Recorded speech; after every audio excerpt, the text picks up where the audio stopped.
want to make sure that other folks have had a chance to sign in and get in. We want to make sure everybody who wants to be here can get in. There are some more seats up front and also interspersed, so if folks are looking for a chair, come on in. We'll start in just a couple minutes.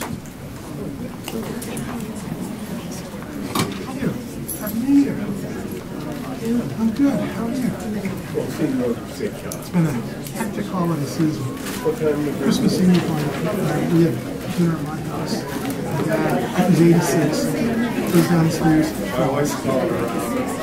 So the good news is he didn't break his hip. The bad news is he tore the quadrilateral tendon in his knee. So he ended up spending, so he was not. Yeah, so he came back home on Monday.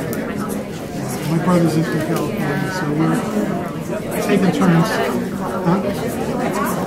He does.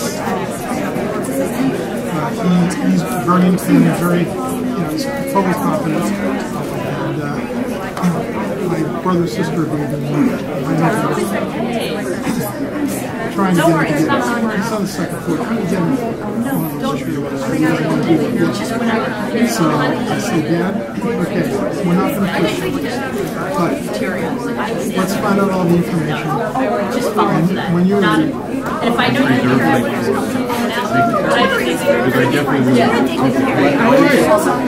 I was like waiting for it to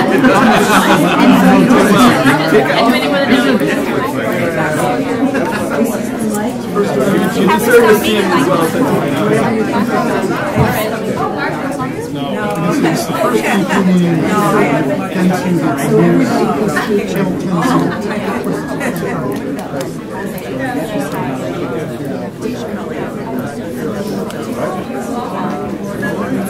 Oh, well.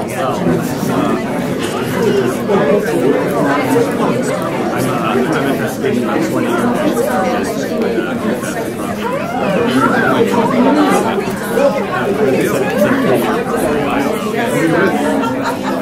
Well, after 15 years in business cards, wooden cards.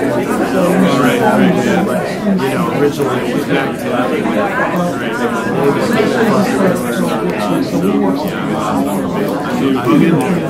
I'm up to here with buyouts. But I've got a 6-year countdown and I'm done. So. Oh, yeah? Yeah, I did that. Hi, nice to meet you.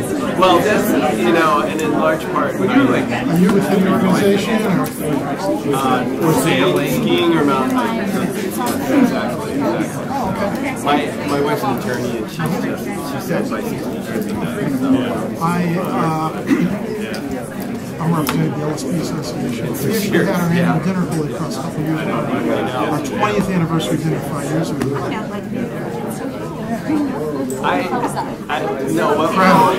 And the acoustics were terrible. Everything else was great about it. Those are the 2 things. And then we had our 25th anniversary dinner in Worcester Mechanics Hall. That was awesome. What do you study? I teach at Bridgewater State, Northeastern, and I teach environmental geology, hydrogeology. So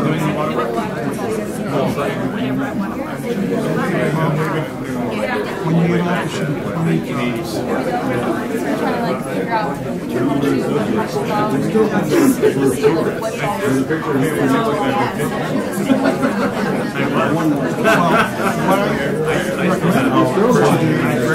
Since you're a student, if you wanted to come online at lspa.org, and we have a monthly meeting there, it's students are always welcome. Are you really? It's really good.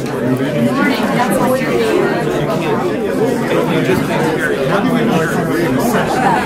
So I don't think the old task building didn't Good morning, can everyone hear me? Yeah. Good morning, everyone. Good morning. Thank you. We're going to get started.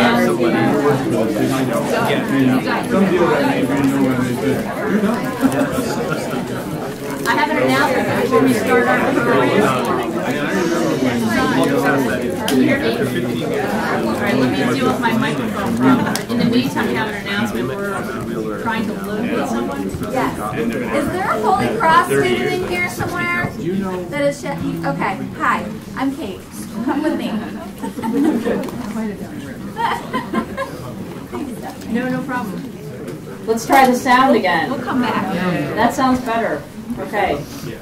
Good morning, everyone. Good morning. Good morning. My name is Stephanie Cooper, and I am the Deputy Commissioner for Policy and Planning here at MassDEP. And I am here to welcome you to today's meeting that I will be chairing. As you know, the purpose of our meeting is to inform the department's consideration of a petition from the Conservation Law Foundation and Toxics Action Center relative to rulemaking approach for PFAS in drinking water.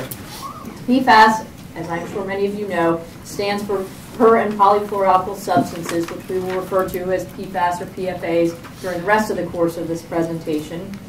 As I said, I know many of you are quite familiar with the issues around these substances, this class of chemicals that were used commonly in manufacturing and creation of consumer products, creating non-stick surfaces, a range of different types of products that are resistant to oil and grease, and also used in firefighting foam. So they're pretty much ubiquitous in the environment. You'll hear a lot more about this during the course of the meeting. It's an issue that many states are spending a lot of time on. It's been an issue of great focus and priority to our agency. It's also something that many federal agencies are spending time on, and the advocacy community and concerned citizens and stakeholders.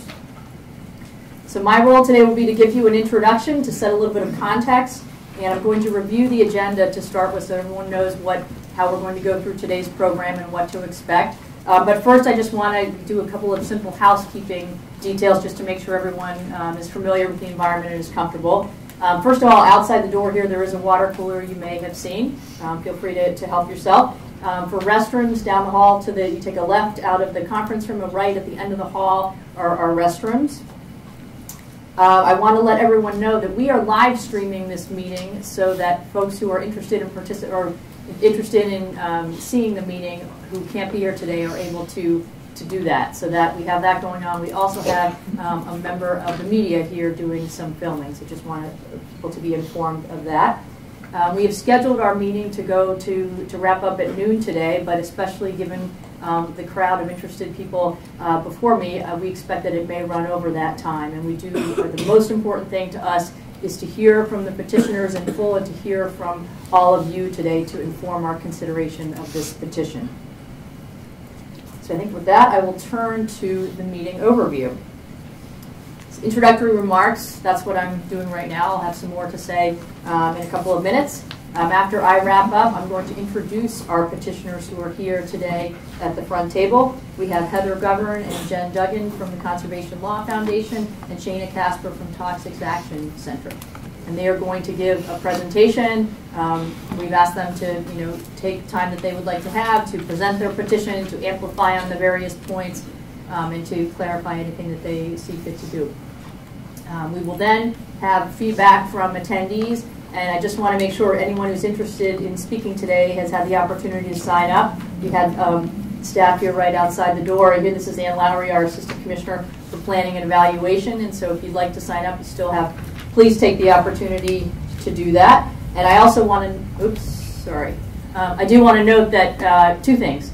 This is not, by far, is this the only opportunity to give feedback to the department. We'll be asking people to limit comments in order to reach that goal of hearing from everyone. So we're asking people to limit their presentations to 5 minutes, but we will be happy to receive your written comments. We would ask that you do that by close of business tomorrow, and you'll understand why in a moment when I talk about the petition process. And then, just to be clear that the department's actions going forward, rulemaking that we may undertake, all of that follows a public process with robust opportunity for public comment. So please just keep that in mind as we go through today's program.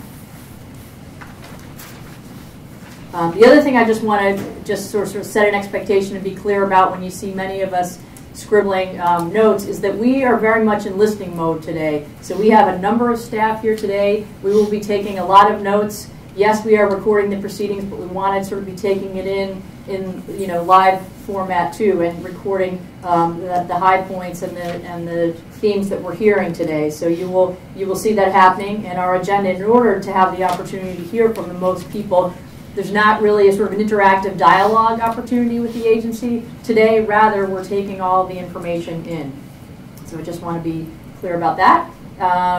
After we have the opportunity for stakeholder input, we will have a presentation detailing some of our department's recent actions on PFAS, and there have been many of them. So at that time, you will hear from our Assistant Commissioner for Water Resources, Doug Fine, who you saw already, Paul Block, our Assistant Commissioner for Waste Site Cleanup, and Mark Smith, our Director of the Office of Research and Standards. And then I will come back to wrap up and let you know what the next steps are, what is the process, what are additional resources that you may be interested to avail yourself of. So with that, I'm going to continue with the context setting here. So as I mentioned, we are here today to hear more about the petition that we have received from Conservation Law Foundation and from Toxics Action Center, and to seek input from stakeholders on the department's consideration of it. Under Massachusetts general laws, any person, any individual can petition a state agency to adopt a regulation. And so it's under that statute that this petition comes before us. MassDEP has its own regulation that requires the department to host a meeting, this meeting today, to consider the petition, and within 10 days of that meeting to notify the petitioner of its action. We will, of course, be notifying the public of that as well.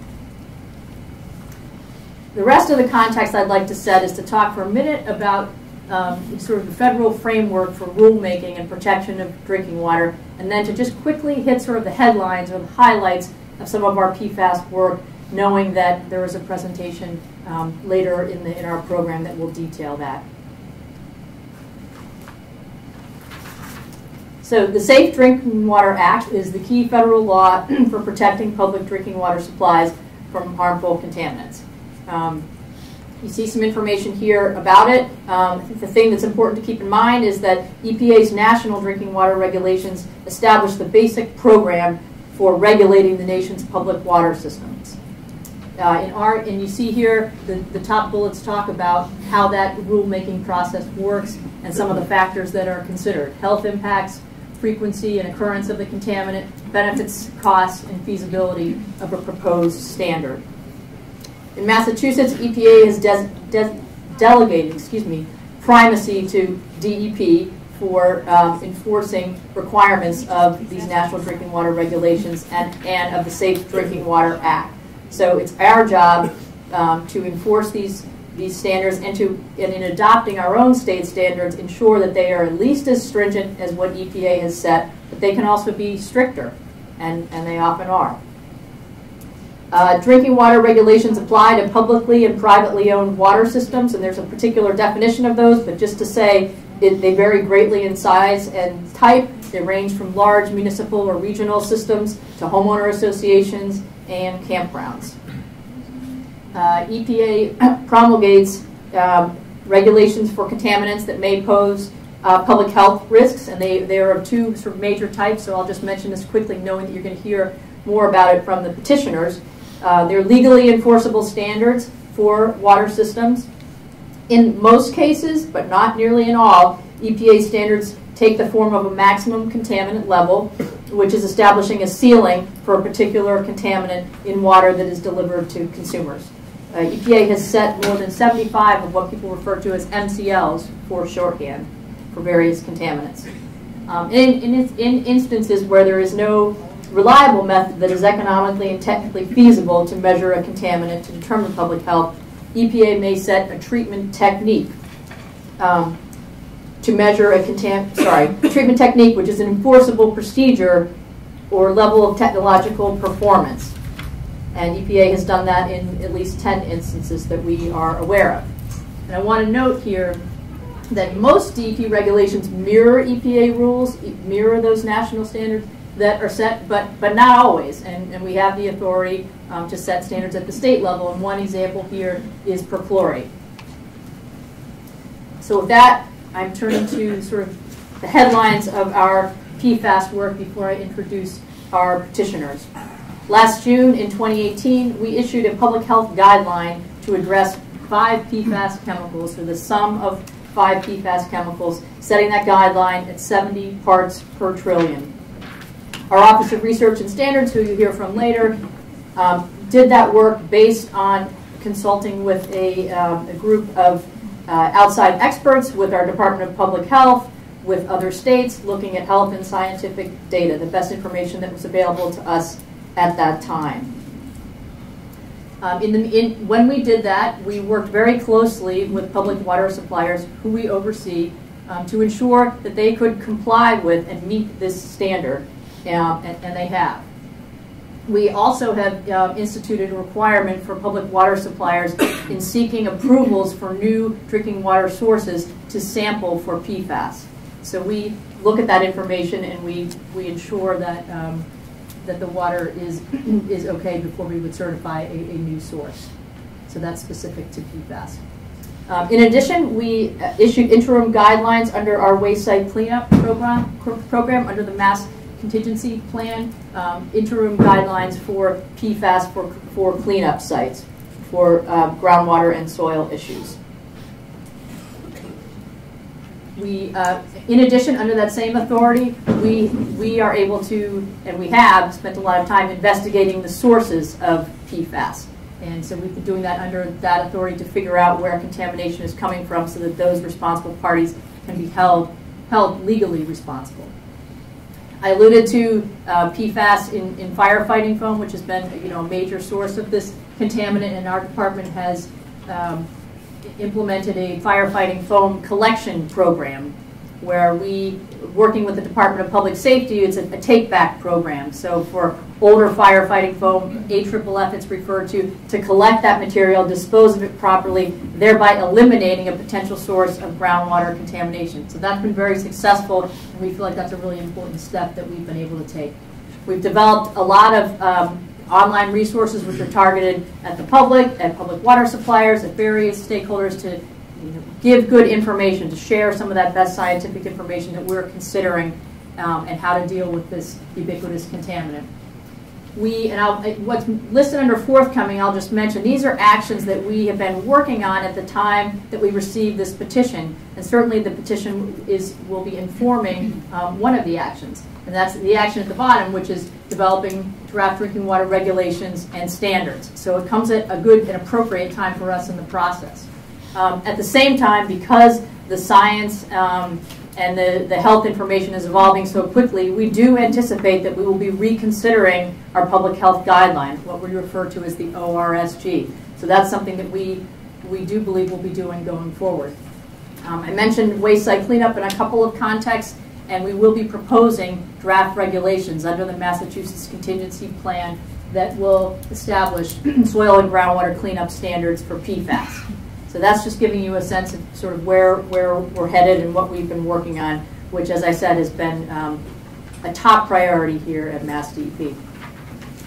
So with that, I would like to introduce our petitioners, and I'm going to, there we go, get to the first slide.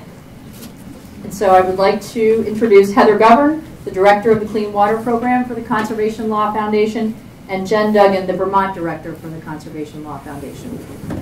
Thank you. And bear with me as I pass the clip here. Okay.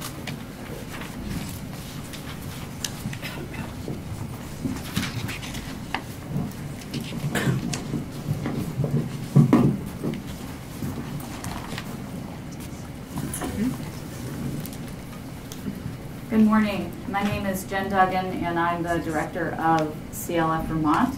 I'm going to spend a couple of moments talking about some background on PFAS, and then I'm going to turn it over to my colleague Heather Govern to talk about our petition and kind of walk through what we're asking the department to do with respect to drinking water standards for PFAS. So PFAS are a pretty unique class of compounds, and that's really why we're here today. They are the public health perfect storm. They are persistent in the environment, which means that they just don't break down. They're highly mobile in water. They move quickly, through water through groundwater, surface water, which means that the contamination can spread easier. They're bioaccumulative. They're toxic in very small quantities. So normally when we talk about pollution, we're talking about parts per billion. These compounds are toxic in parts per trillion. They're found in hundreds of different products. So there are multiple pathways that PFAS enter the environment. And there are thousands of different compounds. There are, between 3,000 and 5,000 different compounds in the PFAS class. I just want to hit on a couple of, key points, I think, with respect to why these chemicals are so unique and pose such a risk to public health. The first is that they are found in many different consumer products, and they're used in lots of different applications. So with respect to consumer products, they are in nonstick cookware, they're in stain-resistant fabrics, they're in fast food packaging, and even our dental floss. They're in paints.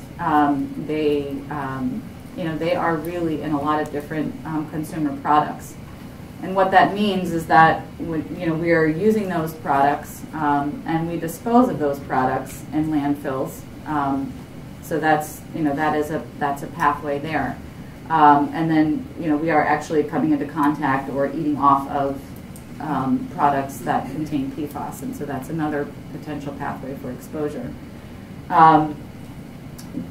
They are used in a lot of different types of industrial sources. So we've listed a few on the slide here, but that's not all.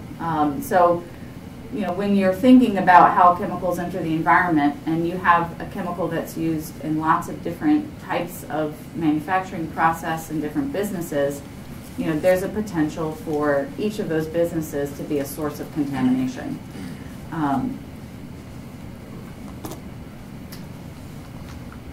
The other thing we'll mention too, I think, that we've touched on already is AFFF foam that's used in fire departments, at military bases, at airports.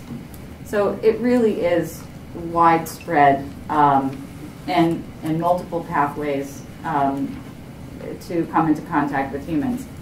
I guess the other thing I'll mention too is that I think that we're seeing in other states sort of surprising areas of contamination. Like in Vermont, they've identified PFAS contamination in school drinking water, and there's no manufacturing source around. And the theory is that the chemical products that were disposed of down the drain went into the septic system and contaminated a drinking water well. So that's not, when you think about a contaminated site, you're not normally thinking about a school. And so that really highlights the scope of the challenge that this poses for federal and state regulators. We know that PFAS is in landfill leachate that's sent to wastewater treatment plants that can't effectively treat it, and it ends up in sludge, which is oftentimes land applied. So the scope of the problem is significant. It really highlights the need for federal and state regulators to be thinking outside of the box in terms of what are potential sources, and the need for a really comprehensive sampling plan by states to make sure that they're doing the work to protect public health and identify all the different potential sources of PFAS in their state. The other thing I'll touch on with respect to what makes this unique is that these chemicals are toxic in very small quantities. Like I said, parts per trillion. And we've listed off a couple of the adverse health outcomes, which include certain types of cancer, compromises to the immune system, and decreased antibody response to vaccines, thyroid disease, liver damage. There are lots of adverse health effects associated with these compounds. And we know that there are thousands of these compounds. Only a few have been studied in terms of the potential for health impacts. And there's a lot of conversation about, we don't know what the toxicity is for these other compounds that we haven't studied. And it's very resource intensive to look at one chemical and understand what the toxicity is, what the human health impacts are, much less do that for thousands of chemicals. But we do know they're similar in chemical structure. Scientists are now coming together to say, hey, you know, we know about, you know, this small group of compounds. We know that they're similar in chemical structure, and we have no evidence to suggest that these other ones are safe. So we really believe that because of the unique challenges that this class of compounds poses, we need to be thinking about PFAS as a class and how to protect the public from exposure to the class of PFAS compounds. We will never catch up if we do chemical by chemical by chemical.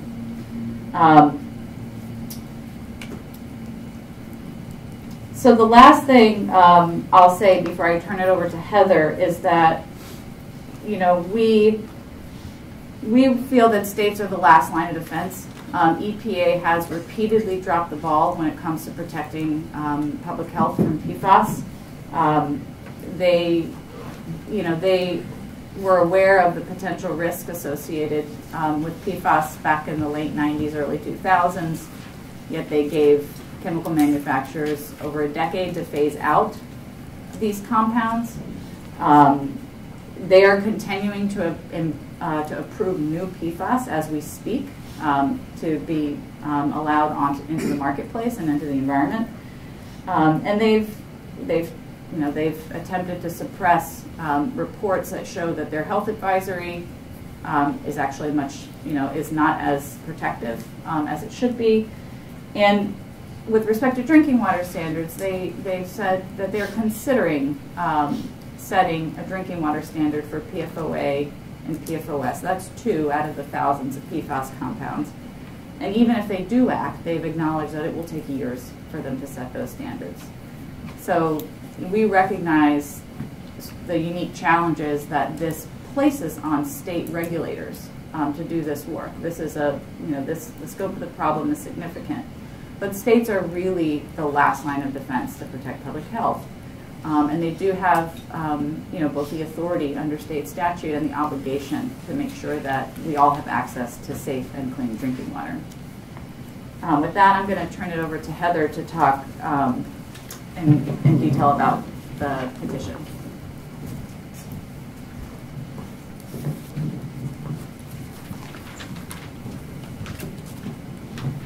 Thank you, Jen. Can everybody hear me? Hi, I'm Heather Govern. I'm the director of the Clean Water Program and the Enforcement Program at CLF, Conservation Law Foundation. I am based here in the Boston office.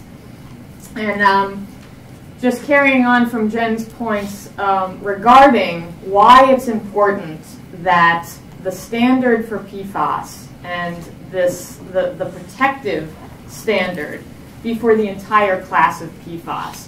What needs to be understood, and Jen sort of alluded to it, was that the companies that create these products are able to slightly tweak their compounds and then roll out new chemicals year after year, decade after decade. This has been going on for a while.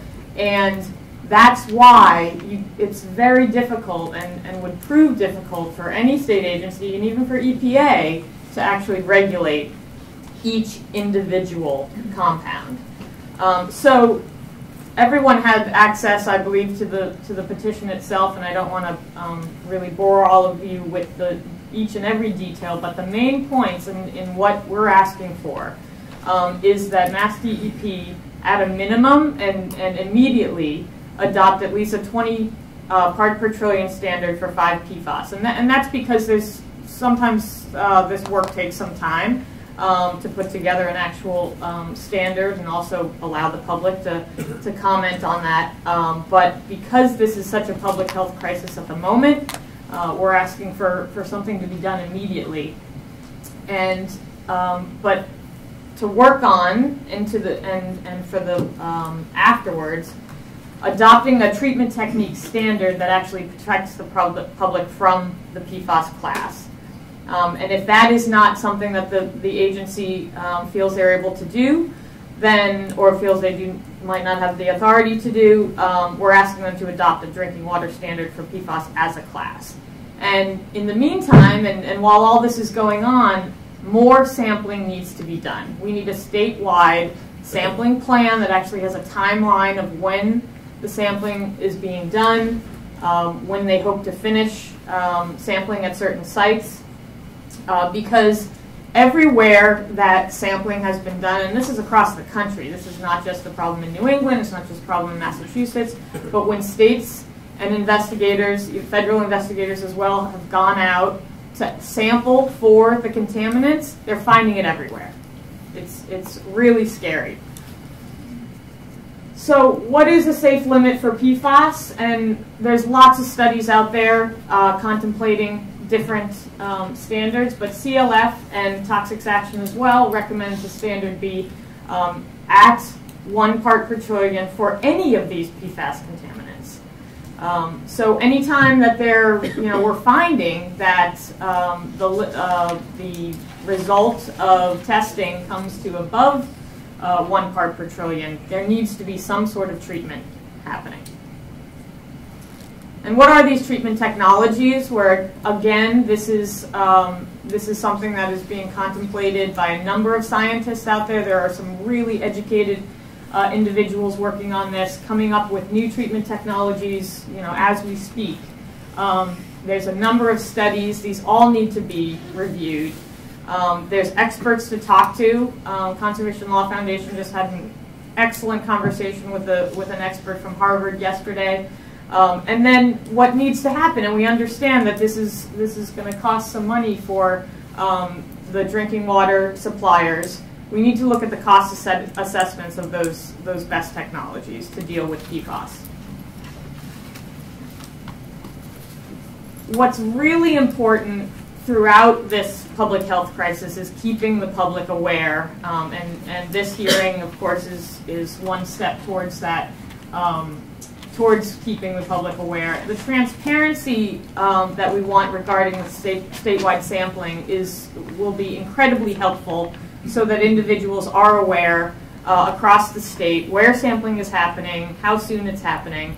And then we want communication from MassDEP to the communities that could be at risk of PFAS exposure.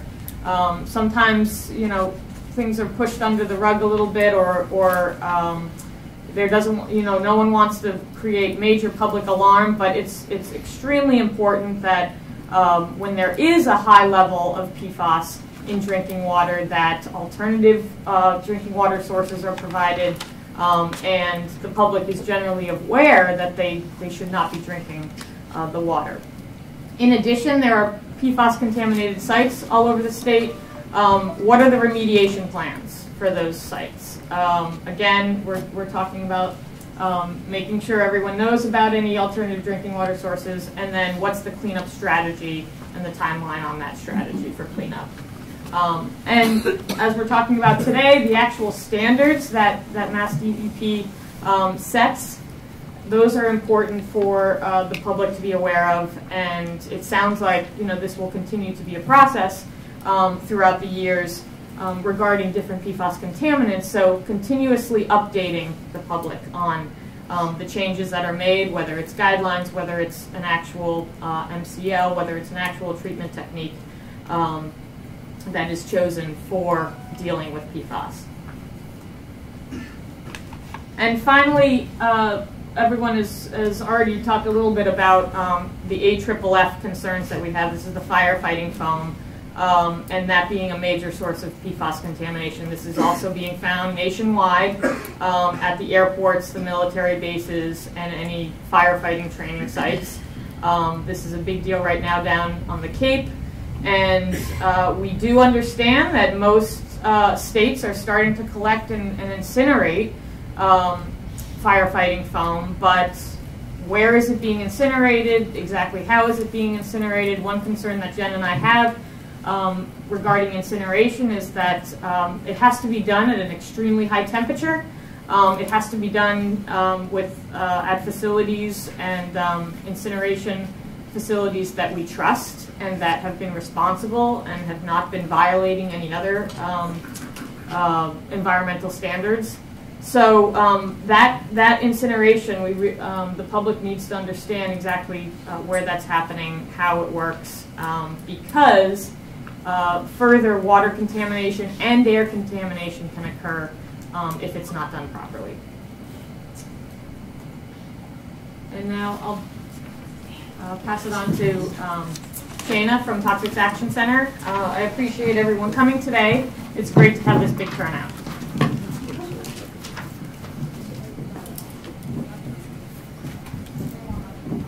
Hi everyone. My name is Shana Casper. I'm the Water Program Director with Toxics Action Center. Toxics Action Center, we believe that everyone has the right to breathe clean air, to drink clean water, live in a healthy community with a government that operates responsibly and democratically, and we envision a toxic-free world where we phase out harmful chemicals from manufacturing, and we do everything possible to clean up the toxic legacies of our past mistakes. And just judging by everyone here at 10 o'clock on a Wednesday, I know that I'm not alone in this vision. So thank you guys, all so much for coming out. However, chemical companies have exploited these loopholes in our country's Safe Drinking Water Act for decades, meaning that most communities are not required to test for these chemicals, much less to clean them up. And there's no national enforceable drinking water standard for any PFAS, leaving such regulations up to the states. And these chemicals, as we talked about, used to make everything from Gore-Tex fabrics to firefighting foams, Teflon pans, other high-end coatings, are highly toxic, even in extremely small amounts, and have been linked to kidney disorders, cancers, reproductive disorders, immune system problems, and more. And that's why we're all here and why we're all so concerned.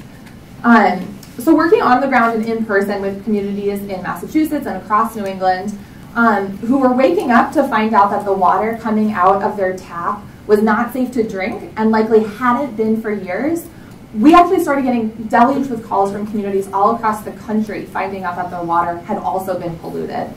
And so at a national conference in Boston in June of 2017, community leaders were inspired by new ideas to win on their local fights and wanted to collaborate and to make change beyond their backyard. And so that's why they launched the National PFAS Contamination Coalition.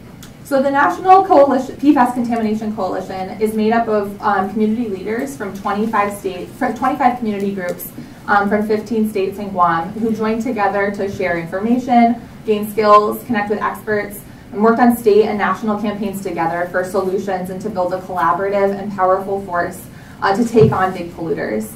And the coalition envisions a PFAS-free world where people are not exposed to PFAS, where poisoned people's health is protected, where there's justice for harms and deaths from past exposure, and where regulations change so that nothing like this can happen again.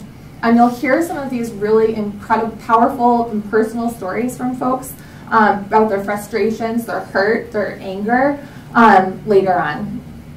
There are no federal or state drinking water standards for PFAS. And without standards, there's no requirements for communities to test for PFAS or to clean them up. And so that's why Toxics Action Center and Conservation Law Foundation filed this petition calling on the states to set strong new standards for drinking water to protect the public's health. So first, as we had said, we must treat PFAS as a class. There's 5,000 different kinds of PFAS chemicals, potentially even many more, and regulating each one individually would take decades. And scientists say that these chemicals pose similar health risks due to their chemical structure. And so MassDEP must take action now to protect further harm to Bay Staters from this regrettable substitutions that we've been seeing. Second, MassDEP should set a treatment technique drinking water standard that will limit PFAS to health protective levels, including for those for infants, children, and the most vulnerable populations. And as you heard, we suggest 1 part per trillion for all PFASs. We need to remove unsafe levels for these toxic chemicals from Massachusetts drinking water thoroughly and safely. The Massachusetts DEP should also require public water systems to use, obviously, safe water supply when PFAS are detected. And so, this chart is thanks to Silent Spring Institute, and just showing the steep decline of these of the regulations through the in other states through the years, and just you can notice that obvious curve. And also, as we had said, we need strong regulations to require more testing and to remediation. PFAS has been found in the water of over 500,000 families across the U.S. in recent years, including in Ayr, Barnstable, Hyannis, Yarmouth, Westfield, Devon, Danvers, Hudson, Sherburne, Bedford, Weymouth, Martha's Vineyard. And the Environmental Working Group, EWG, estimates that PFAS are in the drinking water of 110 million Americans. Bay Staters deserve to know that the water you drink is safe from these toxic chemicals, and MassDEP has a chance to set a standard that will protect people across the state to take care of this crisis at once. And so across the country and here in Massachusetts, we're facing this drinking water crisis. And Massachusetts just cannot afford to wait. We need to regulate PFAS as a class. We need to enforce health protective standards for 1 part per trillion for total PFAS. And we need strong regulations to spur more testing because we know that these chemicals are just about everywhere. Thank you guys all again so much for coming. I really want to encourage folks to share their stories who are here. And thanks for hearing me out. Thank you, Shana. Thank you. I'm struggling a little bit with this microphone. Let's see if I can. I'm going to pass it off in a minute, but I will flip it here. So thank you for those excellent presentations. And I want to echo one thing that Shana said, because I'm not sure I said it before in the beginning, is that we are really pleased and grateful for everyone who has come here today, who is taking time out of their schedules to come talk to us about this important issue. And so that's the next piece of our agenda. And I have in my hands the sign-up sheet, which has, from my estimation, about 40 people signed up to speak. And I say estimate partly because there are some folks who didn't indicate either way. And in those instances, I will call your name when we get to you on the list to see if you'd like an opportunity to speak. I'm just going to go over the guidelines. And normally what we do, if there are elected officials here who would like to speak, we would yield the floor to you first, knowing that you may have public business to attend to. So I will ask about that in a moment. I mentioned before that we're asking people to limit their comments to 5 minutes. So that we can hear from everybody. And I think, if I've got the math right, around 40 people, 5 minutes each, close to 3.5 hours. And we want to hear from you, but we want to make sure that everybody has a chance, and we know that people have other business that they need to attend to today. So to that end, we're going to keep track of the time. And if you see myself or someone else from DEP standing up, that's because we're letting you know that the time has elapsed, and we'd like you to wrap up so that we can move on to the next person. As I mentioned before, we are happy to accept written feedback, and we have the address here. This information will be on our website as well. We ask that you send us that written feedback by close of business tomorrow, and that is because of the quick time frame that we have to make a decision about the petition. And so with that, and the awkward thing is going to be what I've already talked about, the microphone and the passing of that, but we'll help facilitate that so that everyone can be heard when it comes to their turn. And what I will do too is mention the next person and then who's after that, so people have a chance to know and prepare for their turn here to speak. So let me just pause and ask if there are any elected officials who would like to come up and speak first. Yes, sir. Please come. Price from Westfield.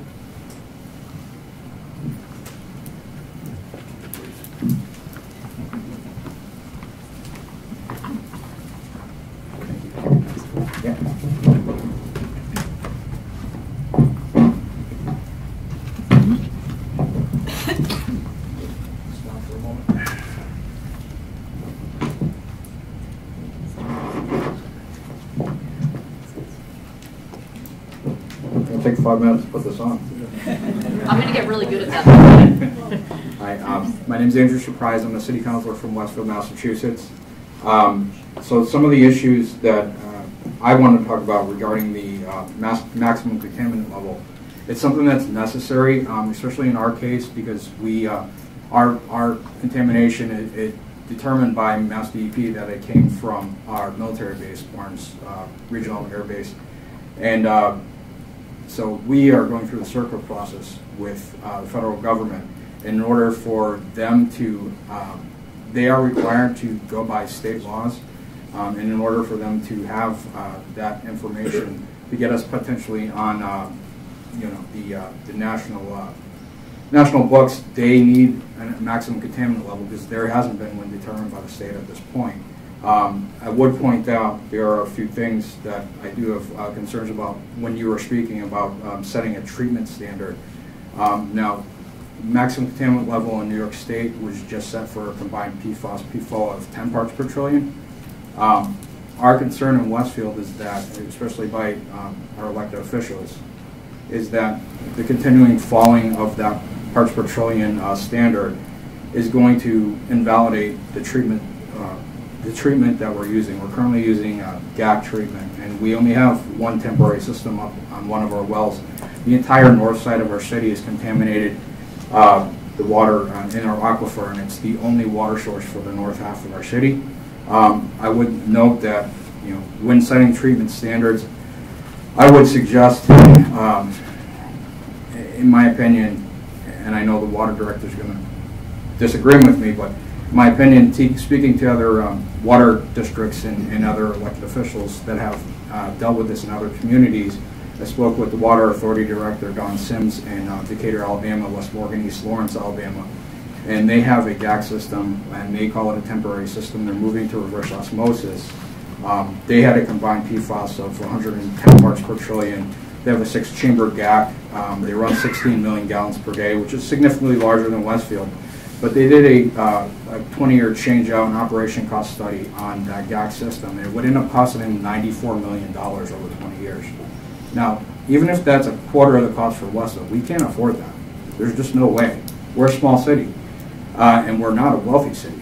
And I spoke also with Hoosick Falls Mayor in New York, Rob Allen, and he says that, again, their GAC is a temporary solution. They're seeking an alternative water source from a community which is 15 miles away, and the New York State Department of Environmental Conservation Commissioner Basil Segos quoted recently, said, it's long been the objective of the governor and myself that the long-term, the village of Hoosick Falls has an alternate water source that doesn't have PFAS contamination.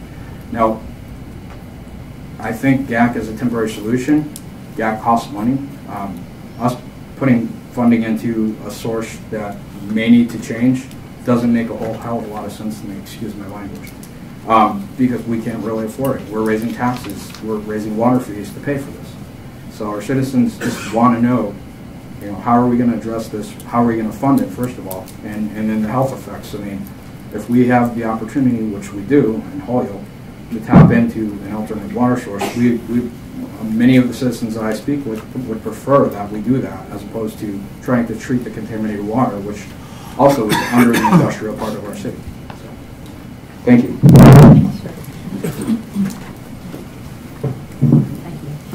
Are there any other elected officials who would like to speak?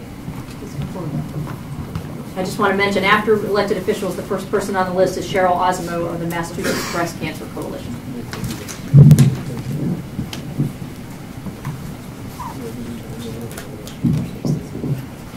Good morning. So my name is Matt Emershai. I am a at-large city councilor in Westfield. I work with Councilor Surprise. I want to build upon what Councilor Surprise stated earlier. So Westfield, the north side of the city with the 4 wells that we have, that supplies all of our drinking water. The primary contamination point for us was from the airport, from their burn site for the Air National Guard base. That water is currently flowing right to our 2 wells, 7 and 8, which are building a permanent GAC system at this point. And then it's flowing down in the direction of our other 2 wells. So we have more to come. With the GAC, as levels increase, costs rise, as Councilor Surprise mentioned. But there's also other concerns in the future. Additional discharges. I brought to the attention of Commissioner Suberg and his deputy last month. Back in 2010, the Air National Guard had a discharge that filled the entire alert aircraft hangar with foam. They never alerted DEP about this. Large, very large scale discharge. Also in 2018, they were prepared to coat the runway with AFFF foam because the wrapper, his airplane had landing gear issues, and we have Gulfstream in town. So they wanted to land the Gulfstream jet at our airport. Thankfully, Northeast Air Command stepped in and said, you're not landing that jet here because then the alert aircraft could not be scrambled. That discharge would be in the direct vicinity of our 4 wells and where it would be flowing. So what do we have? We have GAC filtration, we have reverse osmosis, we have alternative water sources. One thing that I was able to come across was Holyoke Water Works has a reservoir in the community to the north of us. They have water lines that run about 1,000 feet south of where our GAC system's being built. So I'd ask, when standards are being set, when we're coming up with processes, I mean, our director's been great in terms of filtering or testing the temporary filtration more frequently than the current DEP requirements, which is important. It gives residents some peace of mind. There's a lot of concerned people in the city. What I would say first is the first alternative should always be alternate water source that does not have these contaminants in it. Especially in our situation, one of our cost restrictions with going to Holyoke Water is creating the filter treatment plant for that. Yet Holyoke is not required to filter that water currently. I asked the commissioner last month about possibly waiving that requirement. So I would ask, in some instances, yes, absolutely strengthen the requirements, strengthen the restrictions, but also keep in mind communities like Westfield that need some flexibility, where when we're laying out these plans for, in our case, $16, $17 million worth of filter treatment plants, where if we have a viable alternative to give us that flexibility without saying you need to build a $12 million plant to clean water that is already clean, that's already flowing through another community without a filter. Thank you.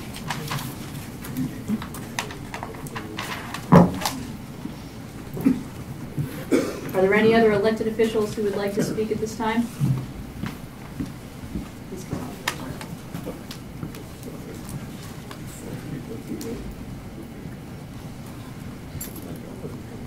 When we complete the elected official portion after Cheryl Osimo, we have Susan Fallon of Green Cape and Stephen Seymour of Green Cape. Just to let folks know.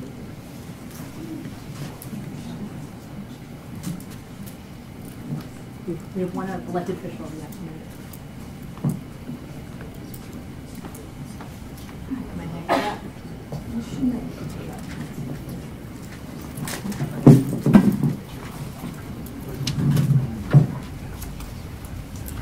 Good morning. Mary Ann Babinsky, Westfield, Mass. I'm a Ward 1 City Councilor, and I guess this is the Westfield City part of the forum. I want to agree with parts of what the previous councilors had to say, but I also want to say that I guess we're here to make comments on the petition that has been given to us by CLF and Toxic Action Center. And we have had issues in Westfield, as you can see. I am the ward councilor of the ward, one of the wards. There was Ward 6 and Ward 2 that have suffered the most from this contamination, because that is the side of the city, the 4 wells that we have that were contaminated. We have different solutions that have been proposed, and I was happy to read in that petition that GAC filtration with ion exchange is one of the first things that was stated as part of the treatment train that was suggested by CLF and Toxic Action Center. And then there are other alternatives after that, if you go to follow the treatment train, which is to then do something like reverse osmosis for, and eventually for destruction of those contaminants out of our soil and our water. I was at a conference in UMass in October, 4 days, and I know, and we all know here, some of us know that are sitting here, that there's a lot of attention that is being paid to this over the last several years and many people out there are trying to find solutions. That's what we need, and I guess we're here to encourage MassDEP, and I hope that we will find solutions to help the communities. If you don't have another option, for example, to go to an alternate water source, if that is the first one, some communities have it, some don't, then what do we offer them? We have to come up with something concrete to give them the possibility of correcting their water solution. And I hope in the end we can come up with something that is not cost prohibitive to the local communities, because this is going to be a tremendous issue for a community like Westfield if you come up with solutions that make it impossible almost, or will strap us financially to try to fix the problem. Because residents are looking for solutions. They want to have confidence that their water is safe to drink. And I think that our water department has done a tremendous job working in that direction with a lot of experts, experience and sources that have given us that information. Holyoke was mentioned here, and I'll just throw this out for now because it's not as simple a solution for us as might be indicated. Other experts have told us, some that people in the city of Westfield have counted on over the years that work with BAPEC, which is a Barnes Aquifer Protection Advisory Committee, that was not a good viable solution for us. So here, big solution here is, what are we going to suggest all of the agencies like CLF, the Texas Action Center, and the MassDEP, how do we make residents comfortable with the solutions that we will then be able to provide to them, and what are we going to do going forward, because this is a massive problem. Thank you very much. I could go on forever, as some people know, but we need solutions. I'm happy with MassDEP and what they've done. Think about people on private wells, lowering contaminant levels. We're going to create a problem for them. They need a solution. We need a lot of education, information, ongoing, so that those people get their questions and concerns answered. Thank you.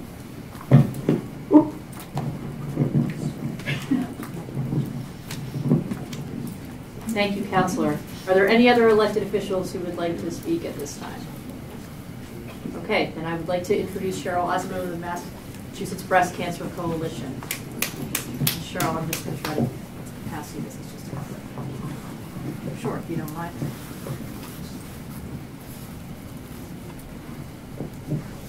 I'm sorry, I'm going to do it on the other side.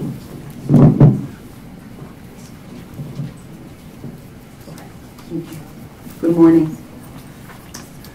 Thank you to the Massachusetts Department of Environmental Protection for hosting this hearing and opportunity to comment. I am here today on behalf of Massachusetts Breast Cancer Coalition supporters in support of Conservation Law Foundation and Toxics Action Center. I want to thank those organizations for the thoughtful petition they have drafted to address this critical health issue. Massachusetts Breast Cancer Coalition joins the call for enforceable standards for PFAS in public water supplies and believes that requirements must be put in place to test all public water supplies for PFAS chemicals so there is a comprehensive understanding of the contamination issues facing the Commonwealth. Without testing and monitoring all public water supplies, Massachusetts residents may unknowingly be contaminated by their own water, and at the pace at which MassDEP is moving to protect the public health is disappointing. We know that some PFAS chemicals are carcinogenic, and therefore we all know that it is quite simply unacceptable for anyone to be exposed to these toxins. PFAS chemicals have been linked to a wide range of health effects, including immune system toxicity, elevated cholesterol, delayed mammary gland development, effects on the thyroid and liver, and cancer. Scientists are concerned that exposures to chemicals that alter mammary gland development may increase the risk of breast cancer. Pregnant women and young children deserve special consideration because early exposures matter. And the developing body is especially sensitive to PFAS exposures. MassDEP's current guidelines for public water supplies simply do not go far enough. And equally concerning is the fact that the department does not have standards for PFAS in soil, hampering remediation efforts. Consider the situation in Barnstable County as an example. According to testing of Massachusetts public water supplies required by EPA between 2013 In 2015, Hyannis had the highest level of PFAS in the state. Massachusetts Breast Cancer Coalition recently again sent a letter to Commissioner Suberg to express our concern about the remediation of groundwater contamination at the Barnstable County Fire and Rescue Training Academy and the impact of this contamination on the public water supply for Hyannis. MBCC acknowledges that MassDEP is requiring certain steps to reduce the migration of PFAS chemicals away from the Fire Training Academy towards the Hyannis public wells and further downstream. However, we are concerned that these steps don't go far enough. The continued use of the site for firefighting training and application of hundreds of thousands of gallons of water each year can flush additional PFAS chemicals into the sole source aquifer and towards public water supply wells for tens of thousands of Hyannis residents. MassDEP needs to establish standards for PFAS in drinking water and soil to ensure adequate remediation of contaminated sites like the Fire Training Academy in Hyannis. I use Hyannis as just one example of MassDEP's lack of a comprehensive approach. We do not have the luxury of time. We must treat PFAS as a class. We cannot allow another decade, another year, another month to go by without addressing these serious issues and the health risks to residents in Massachusetts. We know that MassDEP can and must do better. This expectation is the focal point of MBCC's 2019 campaign. MBCC and our supporters will be paying close attention to the progress made by MassDEP in the coming days, weeks, and months. The well-being of our children and future generations depends on your actions now. I want to extend my heartfelt gratitude to the Conservation Law Foundation and Toxic Center for their comprehensive petition on behalf of Massachusetts residents. Thank you.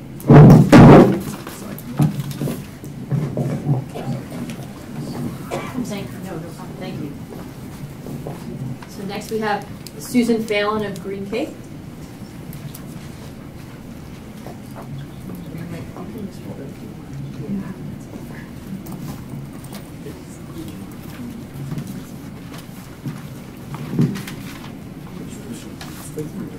Good morning. I'd like to thank the DEP for providing the opportunity to comment on the petition. Is your mic on? I think it is. Yes? No? No. Susan, maybe you want to clip it to your collar. Maybe just not close it on. Oh.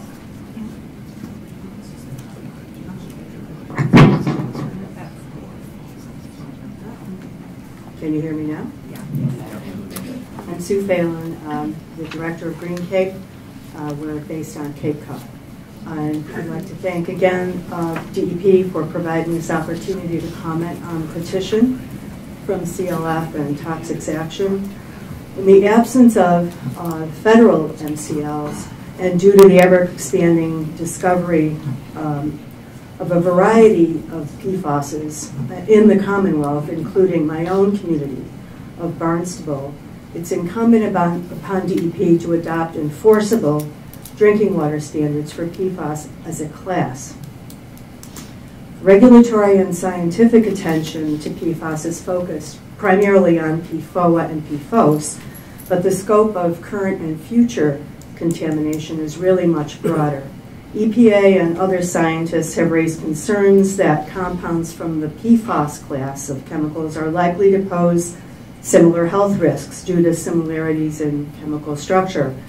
And certainly the AFFF foams contain possibly up to 40 different PFASs. And that is the source of contamination in my community. However, once in the drinking water, this vast assortment of PFASs are not targeted for elimination, just the two most popular flavors, PFOS and PFOA. How is that protective of public health? To truly ensure public health, PFASs should be regulated as a class. Regulating similar compounds as a class of chemicals has some earlier precedent. EPA has applied similar concepts in establishing MCLs for a group of disinfection byproducts, though it did not have sufficient information on each of the individual compounds, such as the case with the PFASs. Nevertheless, EPA promulgated a group MCL, even in the absence of complete information about each individual compound in the class, in order to protect the public health. That makes sense here as well. It also makes economic sense in that each of the 3,000 or 4,000, depending on who you talk to, 3,000 or 4,000 and growing PFAS compounds do not have to be assessed singly when they have close chemical and toxicological similarities. There are already some existing federal regulations that treat all long-chain PFASs similarly as a class, and the EPA's PFOA stewardship program includes PFOA and all precursor chemicals that can break down to PFOA. So already you have kind of the class approach.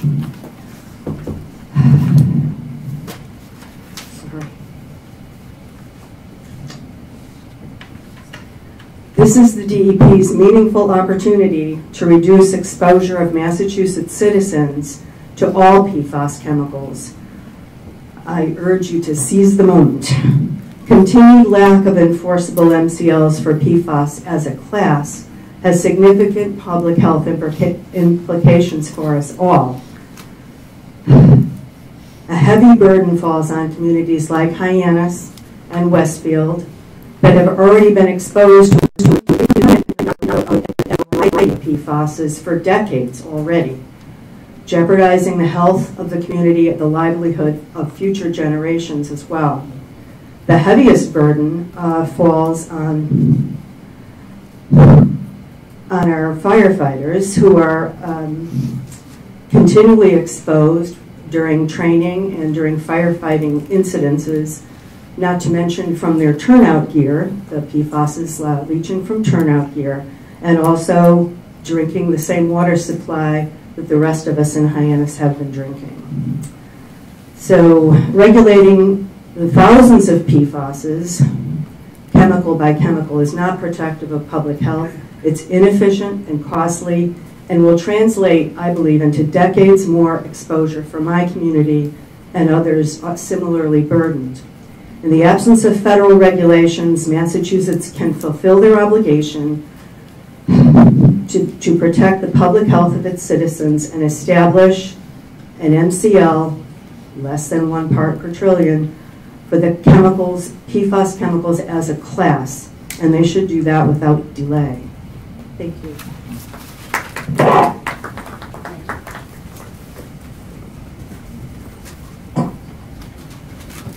Next, Stephen Seymour of Green Cape, and after that we will hear from William Squires and Jennifer Peterson.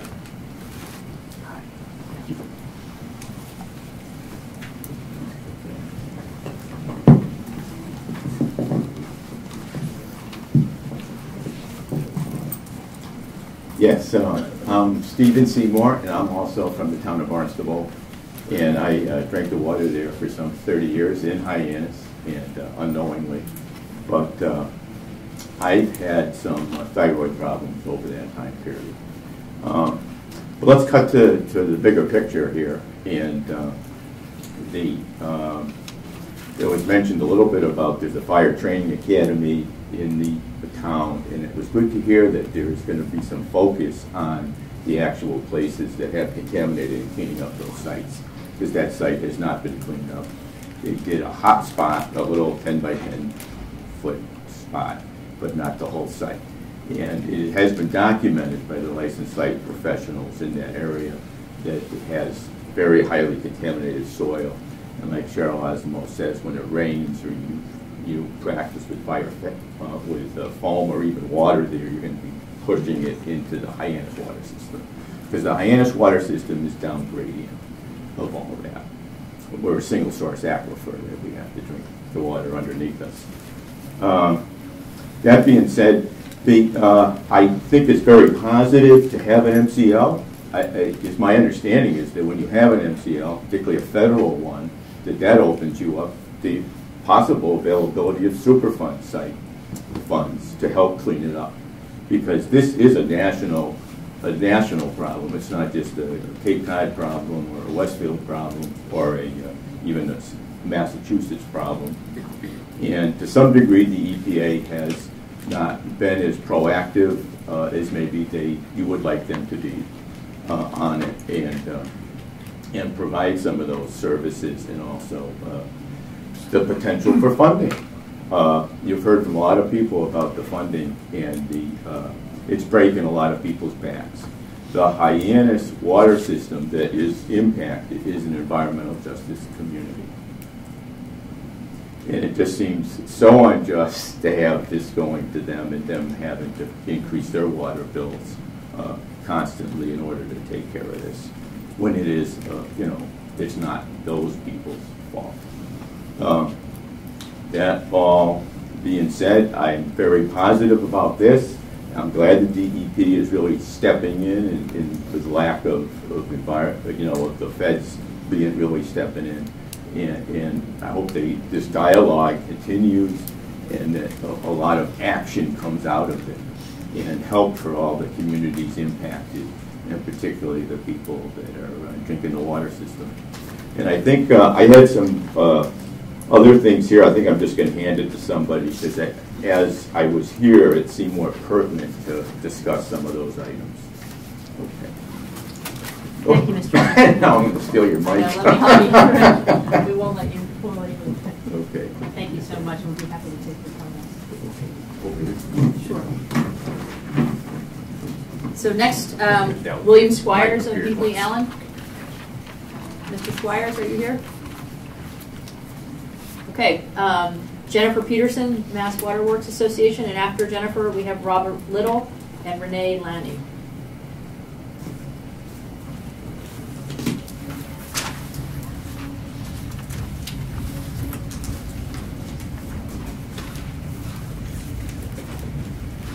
Thanks, Stephanie.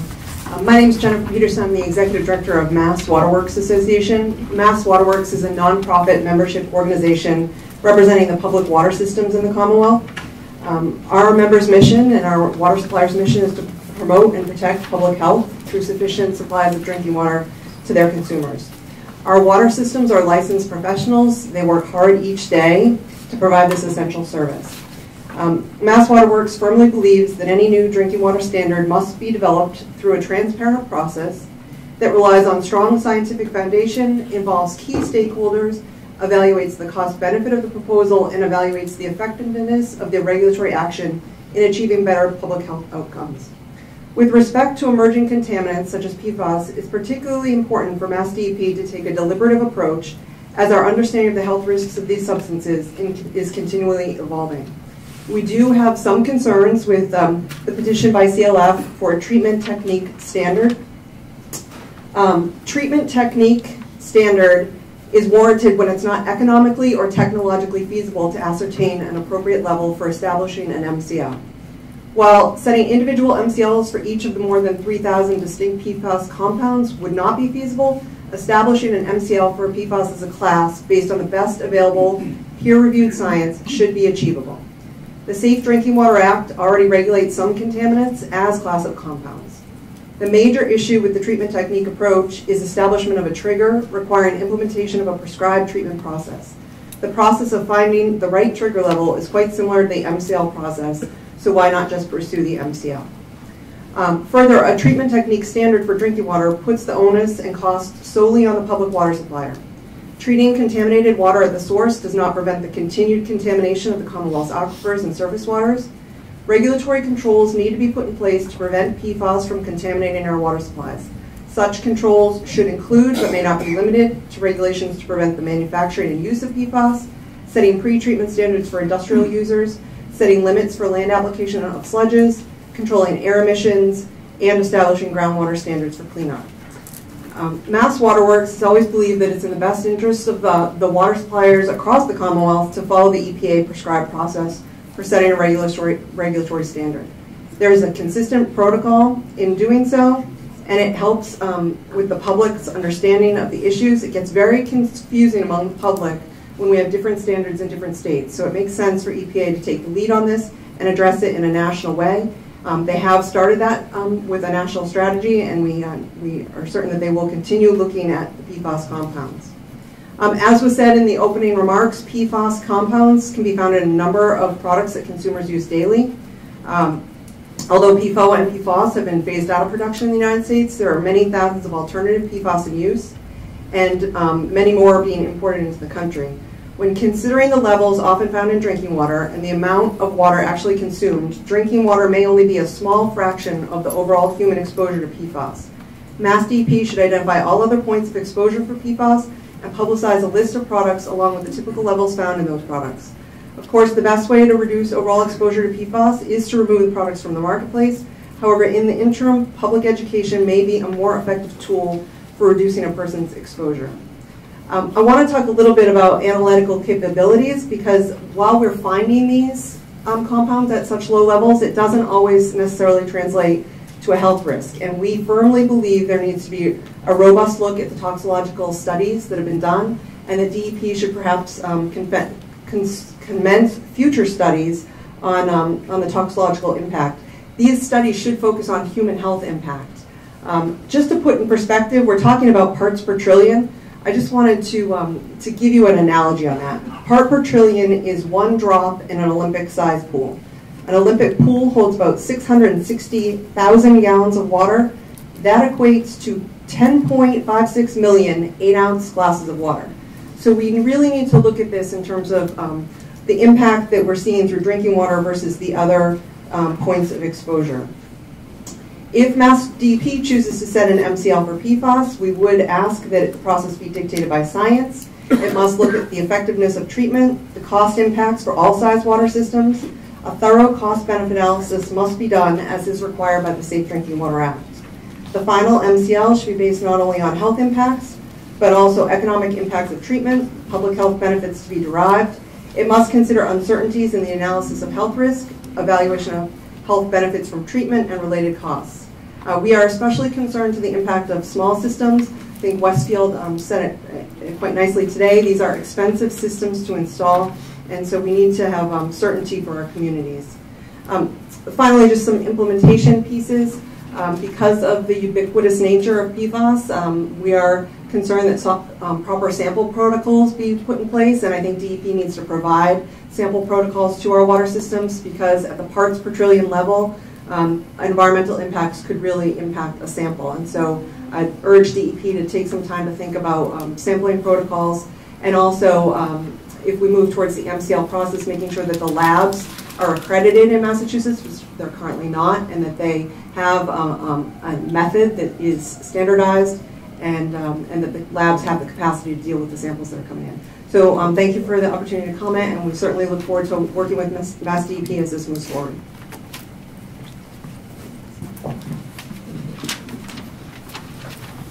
Thank you.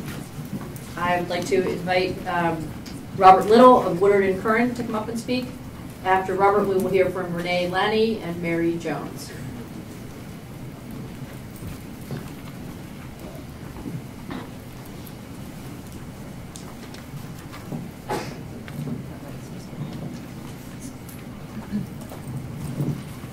Can everybody hear me all right? Great. So, good morning to MassDEP, members of the water supply community, and concerned citizens, and thank you to the department for hosting this event. My name is Robert Little. I'm a drinking water practice leader for Woodard and Curran, environmental engineering consulting firm. My family and I live in Massachusetts. I'm a licensed engineer, professional engineer in 5 states, and have been a PA in the Commonwealth since 1999. So, greatly appreciate the opportunity to provide these comments, and I applaud and support DEP's tremendous responsibility in their efforts to protect public health and the environment. On behalf of my firm, the drinking water industry, and myself as a father of 2 young children, I thank you all for paying attention to this critically important issue. So I'm here to support the drinking water profession and the protection of public health. Myself and thousands of engineers, scientists, public works and water department employees in Massachusetts have dedicated their entire professional careers to the treatment and distribution of a sufficient supply of clean, safe drinking water to the public and the systems they serve. In the continued effort to balance the protection of public health and the costs associated with achieving compliance with new regulations, I respectfully ask that the department consider the following facts as they pertain to PFAS. Number 1, Environmental Protection Agency has issued a lifetime health advisory of 70 parts per trillion, quoting from EPA, to provide Americans, including the most sensitive populations, with a margin of protection from a lifetime exposure of PFOA and PFAS in drinking water. EPA has established a health advisory level at 70 parts per trillion. So what's this mean? It means that this threshold is based on peer-reviewed science, based on EPA's process. It also means that EPA made a series of conservative assumptions in the setting of that limit. Number two, another fact is that EPA and MassDEP have a clear and defined process for setting of MCLs in drinking water. That process involves an evaluation of suspected health risks, cost-benefit analysis, available analytical methods, and treatment technologies. In the case of PFAS, the majority of related studies have been conducted in rodents. Epidemiological studies and primate studies have often contradicted those findings. So clearly, and I agree with the Conservation Law Foundation at this point, more study is needed. Number four, according to the Agency for Toxic Substances and Disease Registry and the CDC, across the U.S., human blood levels for PFAS have gone down significantly since phase-out of consumer products containing these compounds began, indicating the likely predominant contribution to body burdens of PFAS from consumer products versus drinking water. And lastly, while treatment technologies exist for the removal of these substances from drinking water, there can be significant cost associated with the construction of new facilities as well as the ongoing operation and maintenance of these processes. As an example, membrane and reverse osmosis treatment can be very energy intensive, and each would create a waste stream or reject stream with higher concentrations of these compounds, which would subsequently have to be treated again and ultimately disposed of.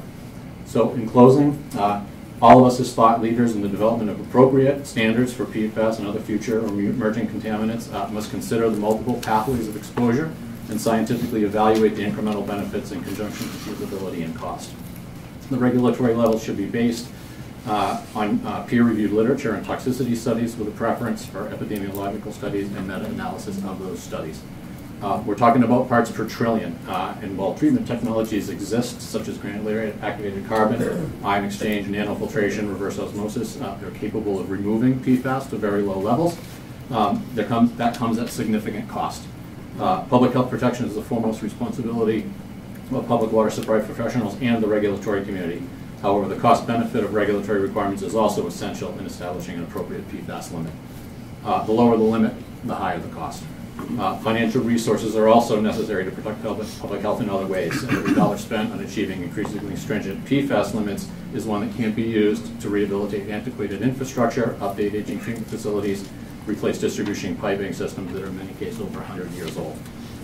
It's imperative that we get this right and that standards be set. But I respectfully ask that states process for the determination of an appropriate MCL based on scientific fact, sound estimates of adverse health effects, and consider the cost to the ratepayers. This hearing is an excellent opportunity for engagement by the stakeholders, and I certainly hope to have future similar engagement. I'm sure that with a robust process in place, a process that does currently exist, and with supporting science behind it, the department can develop an appropriately stringent regulatory framework under which the drinking water professionals in the Commonwealth can operate. Thank you.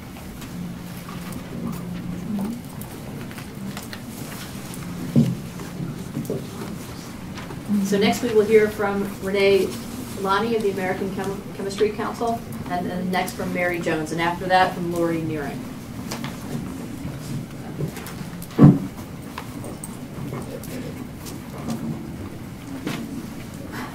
Good morning. My name is Renee Laney, and I'm here on behalf of the American Chemistry Council, or ACC. First, I'd like to thank Massachusetts DEP for providing this opportunity to comment on this petition. ACC believes that it is important for Massachusetts to prioritize and limit the exposure to health-based levels of PFAS of concern in drinking water. As already noted today, commercial cleanup technologies exist to remove PFAS of concern from water. And ACC encourages Massachusetts to utilize these technologies to remove PFAS of concern. However, a treatment technique drinking water standard is not appropriate for PFAS as a class. No evidence suggests that low levels of all PFAS compounds pose a threat to human health, and analytical techniques do not exist to detect all PFAS. Furthermore, quantifying total fluorine is not an appropriate way to determine PFAS content, and summation methods or artificial oxidation are not appropriate when trying to extrapolate water tests to health effects or risk assessment. It is inappropriate to regulate PFAS as a class because not all PFAS are the same.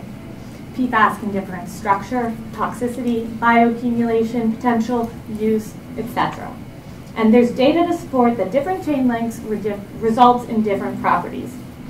Fluoropolymers are PFAS that are high molecular weight molecules that are too large to be bioavailable, they're not toxic, not bioaccumulative, extremely stable, and present no significant risk to human health or the environment. Today's PFAS are essential to many important products and applications, including medical devices, semiconductors, and first responder protective equipment. Furthermore, not only do short-chain replacements have improved toxicity profiles over phased-out legacy PFAS, such as PFOA and PFAS, but they are also just effective and do not need to be used in larger quantities to provide the same performance. EPA has also taken meaningful action to help the public understand and address exposure to PFAS of concern. As noted, they've established a health advisory for PFAS and PFOA. They've also led a voluntary phase-out of legacy PFAS, in which all U.S. manufacturers of fluorotechnology have stopped manufacturing and using long-chain PFAS in the U.S., EU, and Japan because of concerns that were raised. And this has, as was mentioned previously, led to significant decline of PFAS and PFOA in blood levels.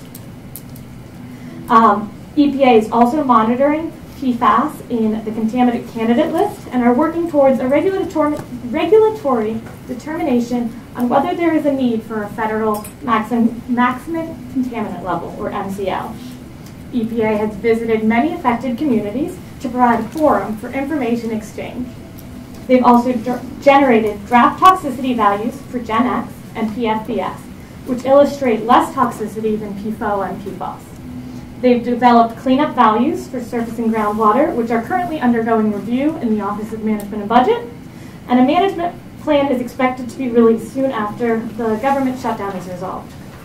Furthermore, ongoing work to improve analytical capabilities, including water methods that will help fill data needs.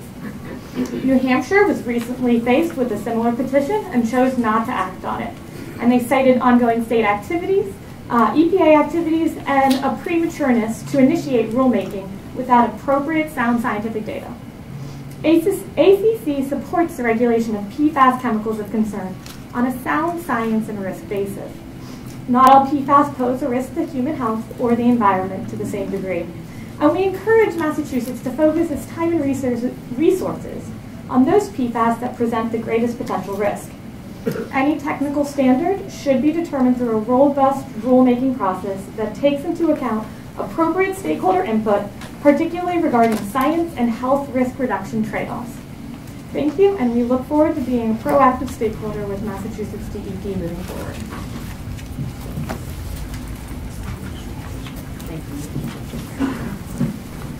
Mary Jones of Toxics Action Center, and after that, Lori Nearing and Jeffrey Cutter.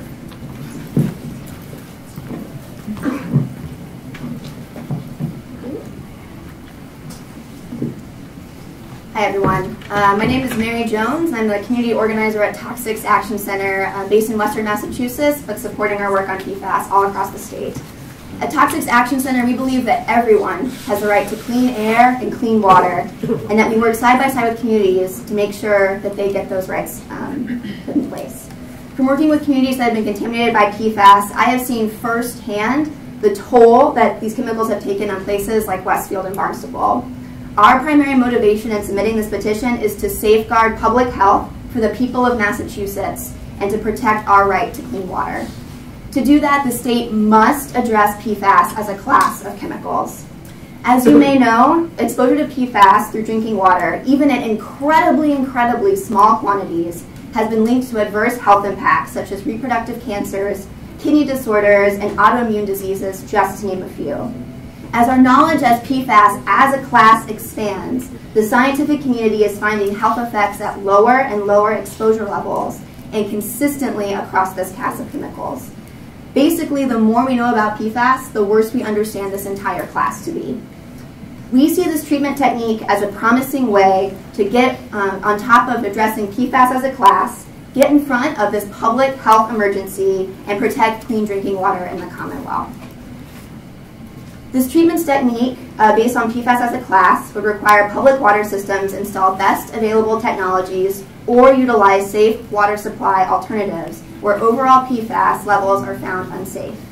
MassDEP should set a treatment technique drinking water standard that will limit PFAS exposure to health protective levels, including for those that are very young, infants and children, and most vulnerable populations. We are suggesting 1 part per trillion. Adopting a treatment technique standard is an opportunity for MassDEP to maximize its impact, as it would streamline its regulatory response to PFAS as a class and get clean water to affected communities as fast as possible. The state of Massachusetts needs strong regulations to spur more testing for PFAS across the state, because we know communities like Barnstable, Ayer, Westfield, Devens, and recently Martha's Vineyard are just the tip of the iceberg. We know that this dangerous class of chemicals has been released from manufacturing facilities, used in fire trainings, and dumped in landfills all across Massachusetts for decades. Once released, PFAS are extremely persistent in the environment and they accumulate in the human body. The time to act is now. This is why I'm asking MassDEP to move forward on establishing a treatment technique drinking water standard for PFAS as a class. Alternatively, MassDEP should immediately start the process of setting an MCL for PFAS as a class. I want to close by saying that this petition, which is about proactively finding and treating PFAS contamination to stop exposure to these chemicals, is just 1 step in rectifying this crisis. We also need MassDEP's vigilance to stop the continued release of PFAS in the environment, and for MassDEP to work with other agencies and impacted communities to find relief from harm already caused by these chemicals and justice for lives we have already lost from PFAS. Thank you. Someone was going to do it. Thank you. Thank you. Next we have Lori Nearing, People of Ayer Concerned About the Environment, and after Lori, Jeffrey Cutter, my apologies, of AgriSource, and then Kristen Mello. Would you like to hold it, or?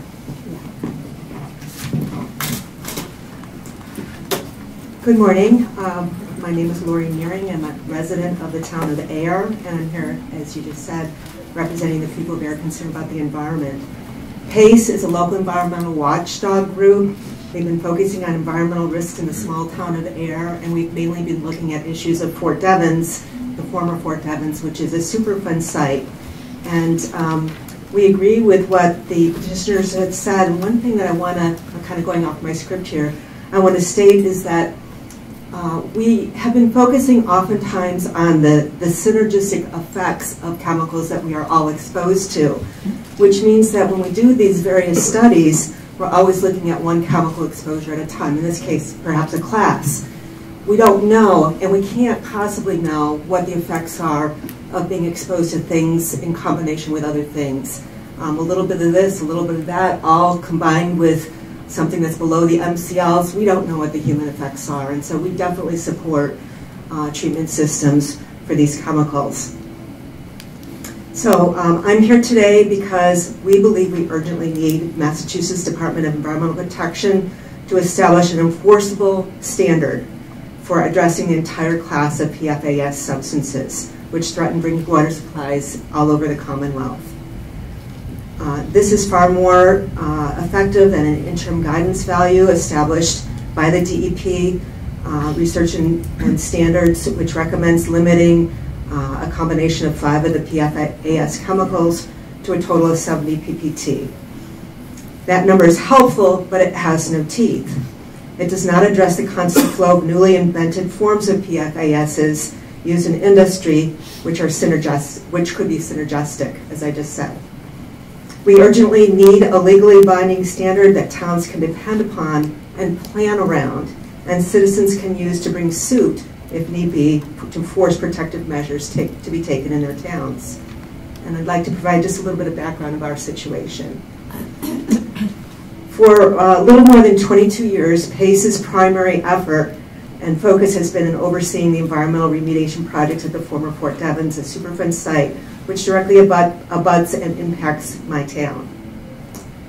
I have at home, I have the bookshelves just overflowing with copies of all the reports that I get. They're all circular reports, And we literally put an addition on our house to accommodate all these reports. And they address the groundwater soil contamination, arsenic, lead, TCE from dry cleaning solvent from the parachutes that used to be cleaned, numerous dumps, accidental spills, and firefighting and fires.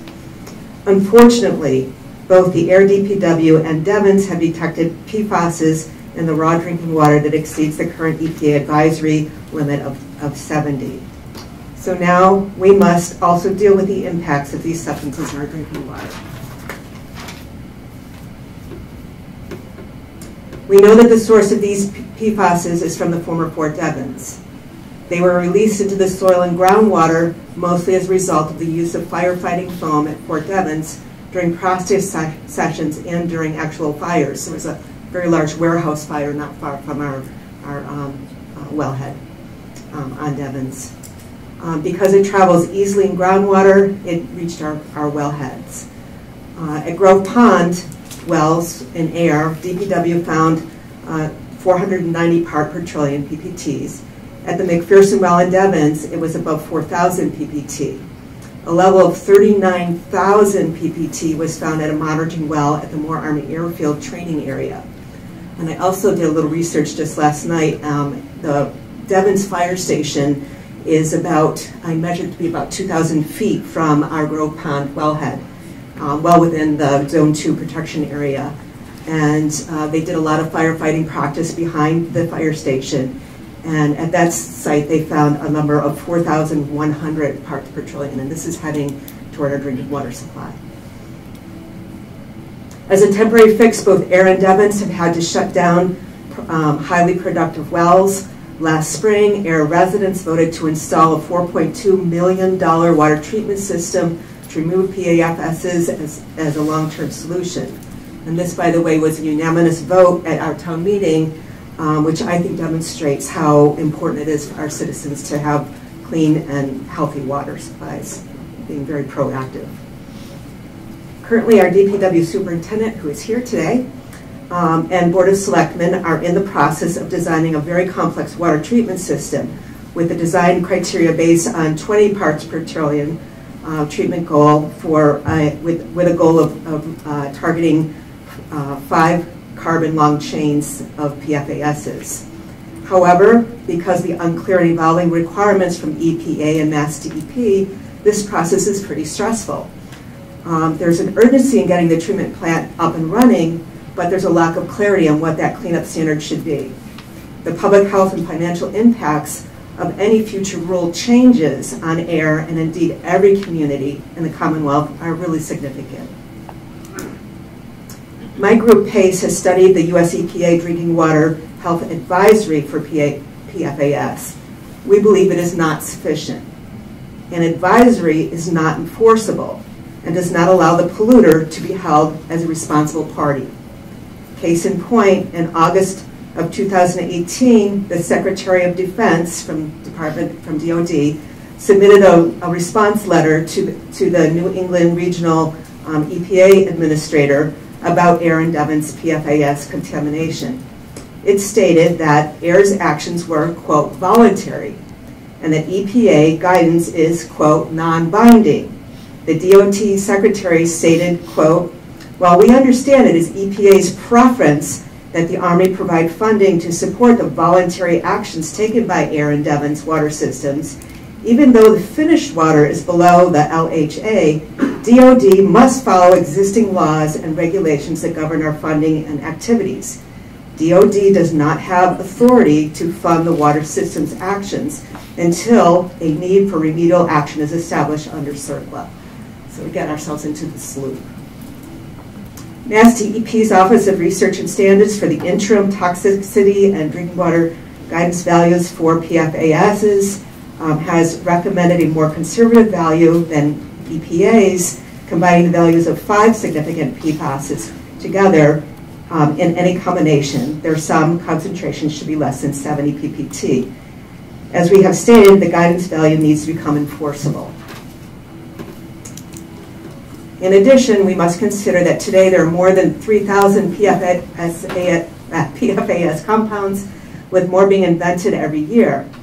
We agree with the petitioners that the family of all PFAS compounds must be considered together as a sum total. Since they are chemically similar, we should assume that they have similar toxic effects on humans. And I know that in Europe and other places, you must prove that a chemical is safe before it can be released. And we seem to do things backwards here. We have to prove, we put it out there, and then we have to prove that it's not safe before we take it off the market. And that's just backwards. We urgently need MassDEP to establish an MCL for the entire family of related PFAS substances found in drinking water as the most effective and efficient long-term solution. Many other states and other countries have already established legal exposure limits. We cannot wait for the federal government to resolve this issue. It'll take forever. We respectfully request that this become a key priority for your department. In closing, I want to express our sincere appreciation for the support from Commissioner Martin Suberg in working with the Army and EPA Region 1 to address PFAS contamination issues in air. We recognize that this is pretty complicated, and we appreciate the hard work that's being done by everyone in the department. Thank you. Thank you. So next we have Jeffrey Cooter, pardon me, of AgriSource, and after that, Kristen Mello, Diane Cotter, and Philip Pratt. Should I hold it? Okay. Thank you very much. I'm actually here wearing 3 hats. I'm a resident of Massachusetts. I drink water from a public water supply, as does my family, my children, and my grandchild. I'm also here as a representative of the Northeast Biosolids and Residuals Association, NEBRA. We are a 501c3 professional association that was created to advance environmentally sound recycling of biosolids and other organic residuals. Our membership includes the environmental professionals and organizations that produce, treat, test, consult on, and manage most of the region's biosolids and other organic residuals, such as food waste and paper sludges. We share CFL's Petition's concerns about protecting drinking water quality and public health. However, as some of the earlier speakers, we have some significant disagreements with the petition in a number of areas. First off, we do not see this as an urgent public health concern. Given the phase out of 2 of the most ubiquitous and concerning PFAS compounds, PFOA and PFOS, the threats posed by PFAS are diminishing. Data that has been compiled by federal agencies and states show declining levels of PFOA and PFOS in human blood serum, in wastewater, and other matrices. It is very likely that peak human exposures to at least these 2 chemicals are in the past. Furthermore, we see no urgency in bypassing the usual process of establishing MCLs for PFAS compounds. Consideration must be given to the technical and economic issues that result from establishing regulatory limits. We have noted also that there is an ongoing debate about the toxicity of various PFAS chemicals, and there is no consensus in the scientific community about toxicity of many of the compounds. We disagree with the petition's recommendation of immediately setting a PFAS drinking water limit at 20 parts per trillion for the combination of 5 compounds. Among the various PFAS chemicals, there are significant differences in human half-lives, persistence, bioaccumulation, and other key parameters that must be considered. Lumping together all PFAS compounds may be easy, may be convenient, but is not scientifically justifiable. We urge that the DEP and other stakeholders put emphasis and take actions on source reductions and controls on the uses of all persistent chemicals of concern. We particularly applaud the DEP's efforts to remove firefighting foams, which appear to be a major source of contamination of drinking water. Although uses of chemicals of proven public health concern is, avoiding uses of chemicals of proven public health concern is the most cost-efficient way of reducing risk to public health, protecting drinking water, and protecting wastewater and our environment. Thank you.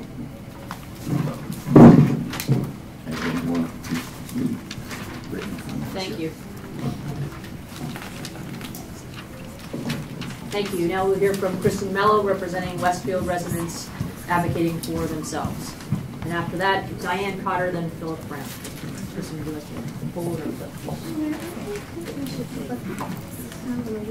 It's okay, Claire. Here, help me. Sorry, it's an awkward. How's that? Is that okay? Can you hear me That's okay? Thank you. I would just really like to thank the DEP for holding this meeting, for inviting the residents of Westfield and Barnstable labeled as recognized stakeholders. That means an awful lot to those of us who've been drinking this water for decades. And we appreciate the opportunity to provide our commentary on the petition. I believe that this is our fourth visit for the residents to come into Boston to speak with members of the DEP and the Baker administration about our PFAS contamination issues. Each time we have come to visit, we have asked that PFAS be regulated as a class in Massachusetts. We didn't drink them one at a time. We drank them as a mixture. The effects that they have had on our bodies, particularly mine and my family's, my neighbors' families, they happened as a mixture. Regulating one at a time is not going to help anybody. So we would again reassert that request here today, regulate as a class. But for my part, my worry about this particular petition is the law of unintended consequences. In 2017, Chris Higgins reported that there are 40 distinct PFASs in AFFF impacted groundwater, only 14 of which are tested commercially. So there are these 26 others we don't know anything about. And so I'm very with the petitioners up until about page 13, 14 of this petition, and then it goes off the rails for me because there's this scientifically unsubstantiated claim that this treatment train will be effective in protecting the public health, except there are all of these PFASs you can't test. So if they are in AFFF impacted groundwater, the commercial labs can't test for it. Non-detect for something you can't look for is not protective of the public health, and it has the potential to saddle our already very affected community with an undue environmental and financial burden that we simply cannot bear. We are sick, we need help, and we do not need someone to come in and say, we need another $30, $40 million from you in order to put in a treatment train that we won't even guarantee will stop this from being in your drinking water. So while I'm the first 13 pages, I'm totally with you, we go off the rails after because this treatment technique is not going to be helpful for Westfield. And I'm sorry to say that, but it's true. PFAS incineration is incomplete. The studies that have been done, only available from 3M, other friends, show that carbon tetrafluoride are coming out of the stacks, when even burning at 1,000 degrees. That becomes somebody else's inhaled PFAS exposure straight through their lungs. It's not okay for us to take our PFAS exposure and dump it onto some other community, particularly whose kids probably already have asthma from the incinerators in their towns. I believe that it is important to take a moment to say that the most vulnerable populations are populations like ours that have decades of exposure and generations of health effects.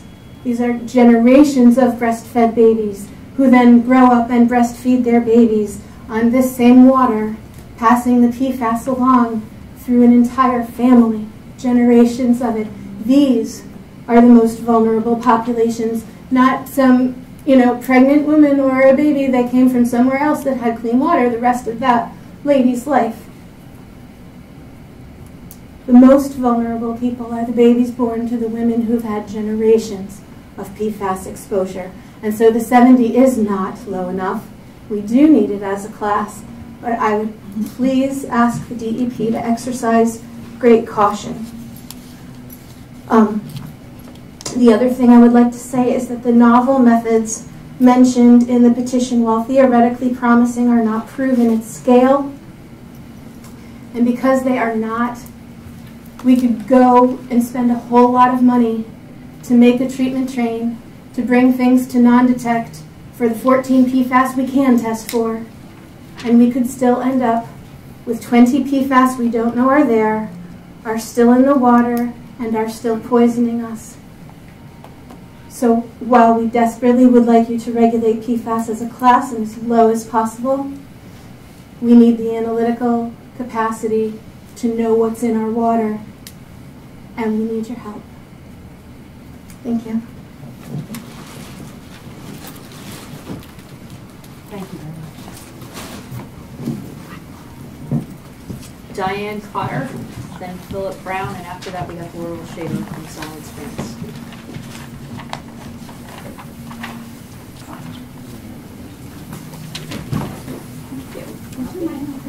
Be happy to. How can I help? Oh, I just. Would you like to? Sure. Is that all right? Oh, gotcha.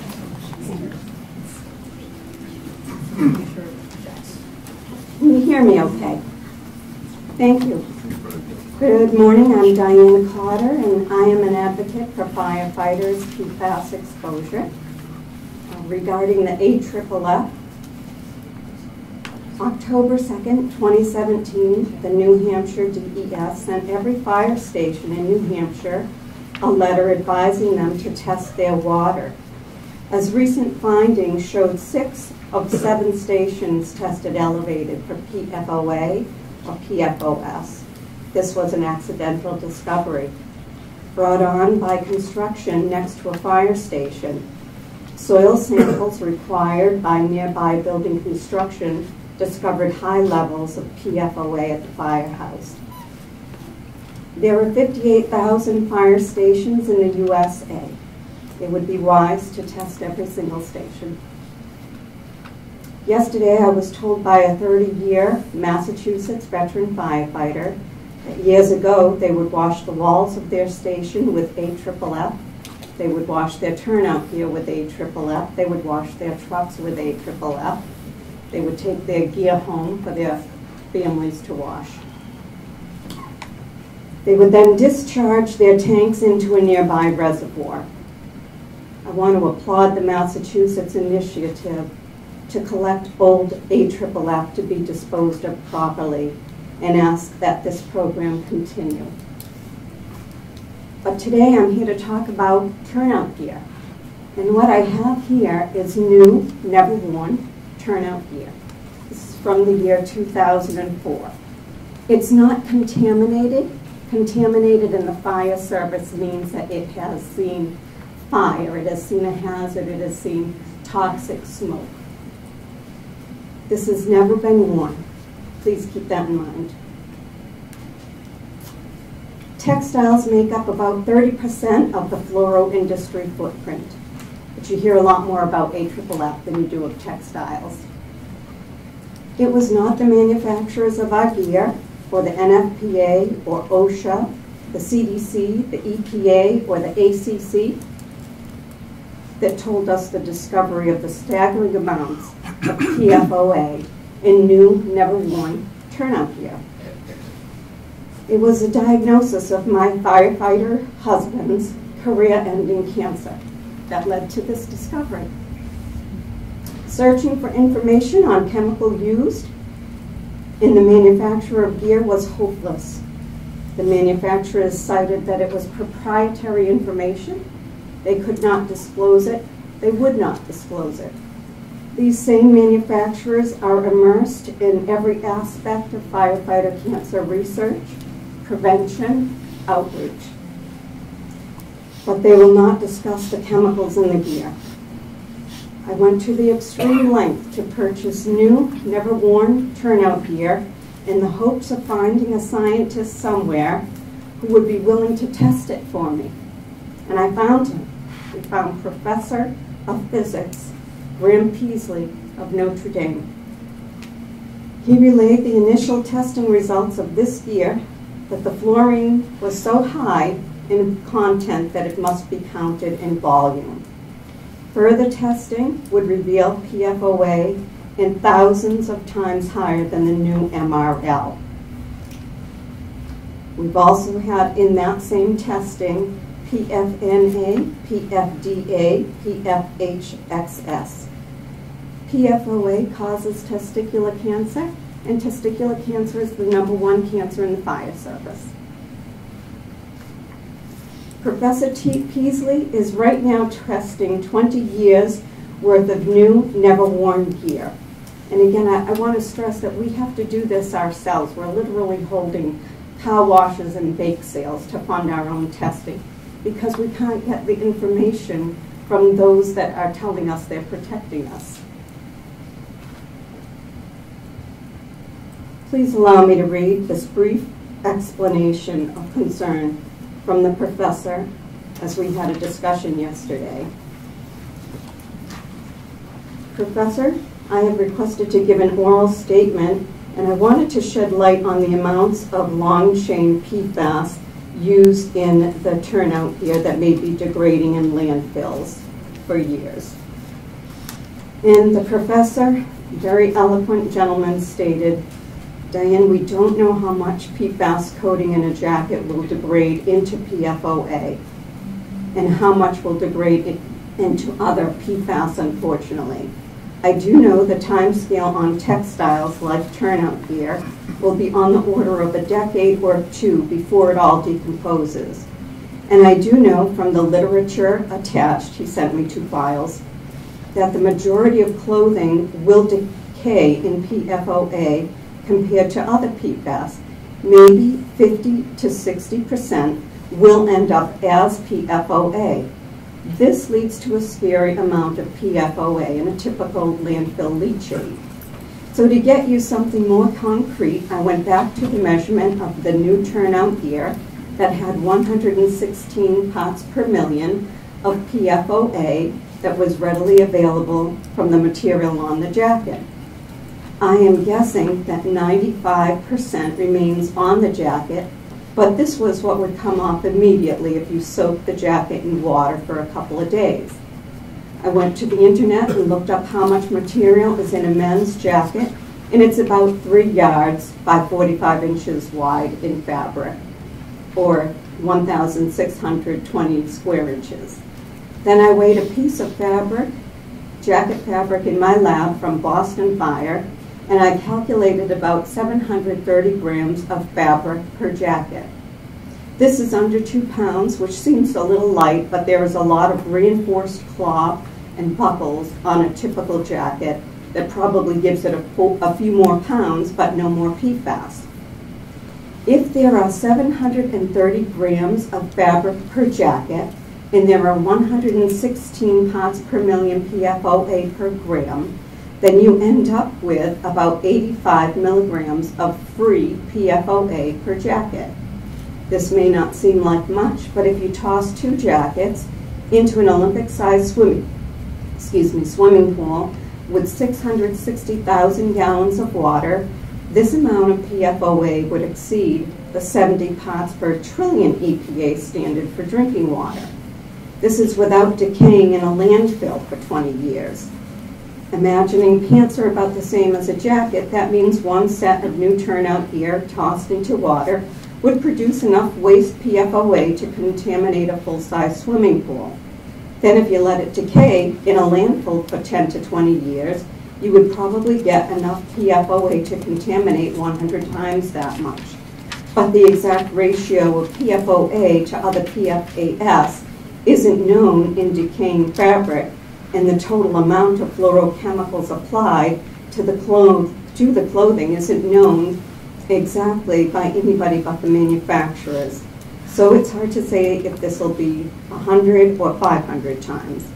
But the bottom line is these heavily treated textiles will contaminate 300,000 gallons of water per item readily, and maybe 100 times that over a couple of decades in the landfill, which is a lot of water. There are some assumptions in here, but this is why I am concerned about the end-of-life disposal of turnout gear. Like carpets, they represent a significant source of PFAS for a few generations to come. And just a few things for you to consider. The turnout gear is replaced every 5 to 10 years. That's an NFPA standard they call for 10 years. Some gets used more readily, so it'll be replaced every much sooner than 10 years. It's recommended to have 2 sets of gear per firefighter. There are 1.5 million firefighters in the USA.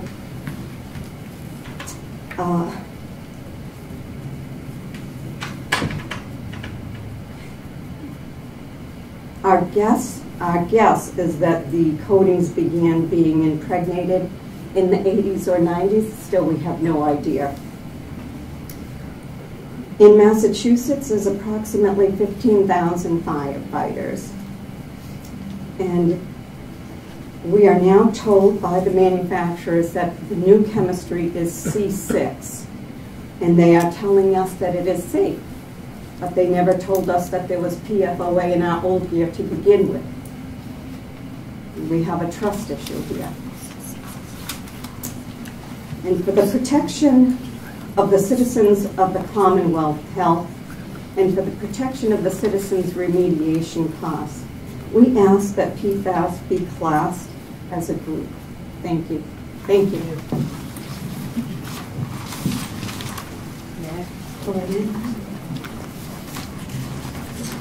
Philip Brown, and after Philip, we will have Laurel Shader from the Salisbury Institute.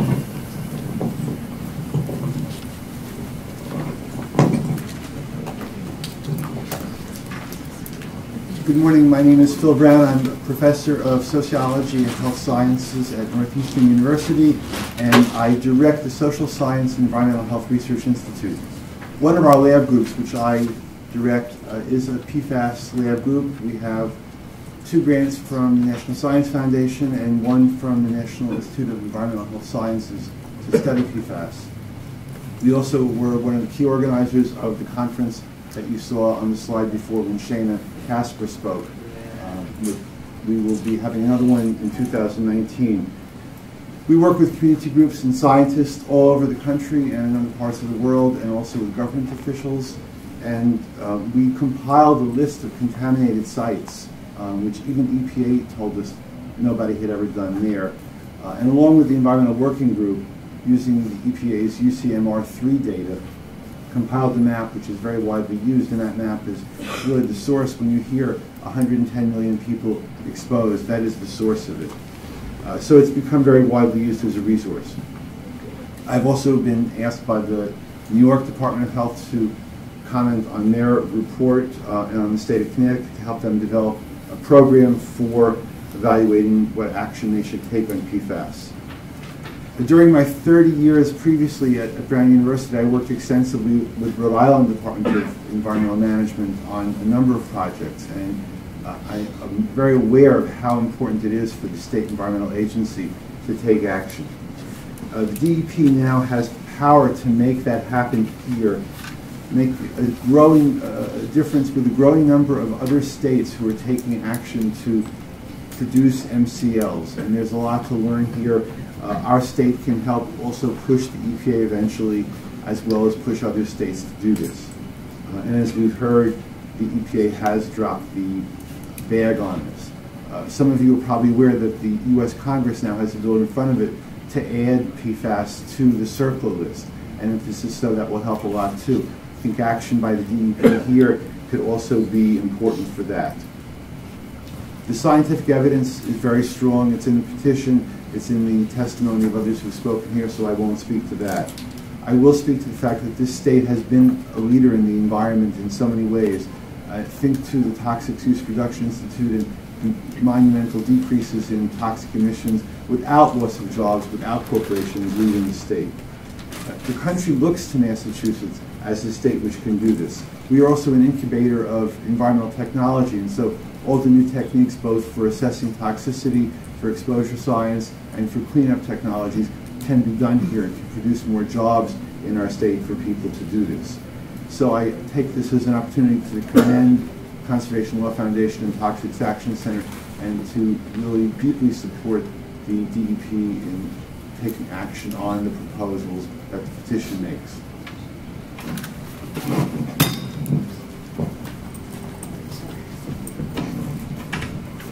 Thank you. Next, we have Laurel Shader from the Silent Spring Institute, and after that, Mario Fernandez y Mora and Timothy Cambereri. Hi, good morning, everyone. I'd like to thank the Massachusetts Department of Environmental Protection for hosting today's meeting to discuss the important topic of drinking water guidelines for PFASs, and thanks to the Conservation Law Foundation and Toxics Action Center for putting forward their petition. I'm a research scientist at Silent Spring Institute, where we've been studying PFAS chemicals in drinking water since 2009. I'm also part of the research team for the STEEP Superfund Research Program, a collaboration of the University of Rhode Island, Harvard University, and Silent Spring Institute. I was also a co-organizer of the 2017 PFAS conference that Phil just mentioned.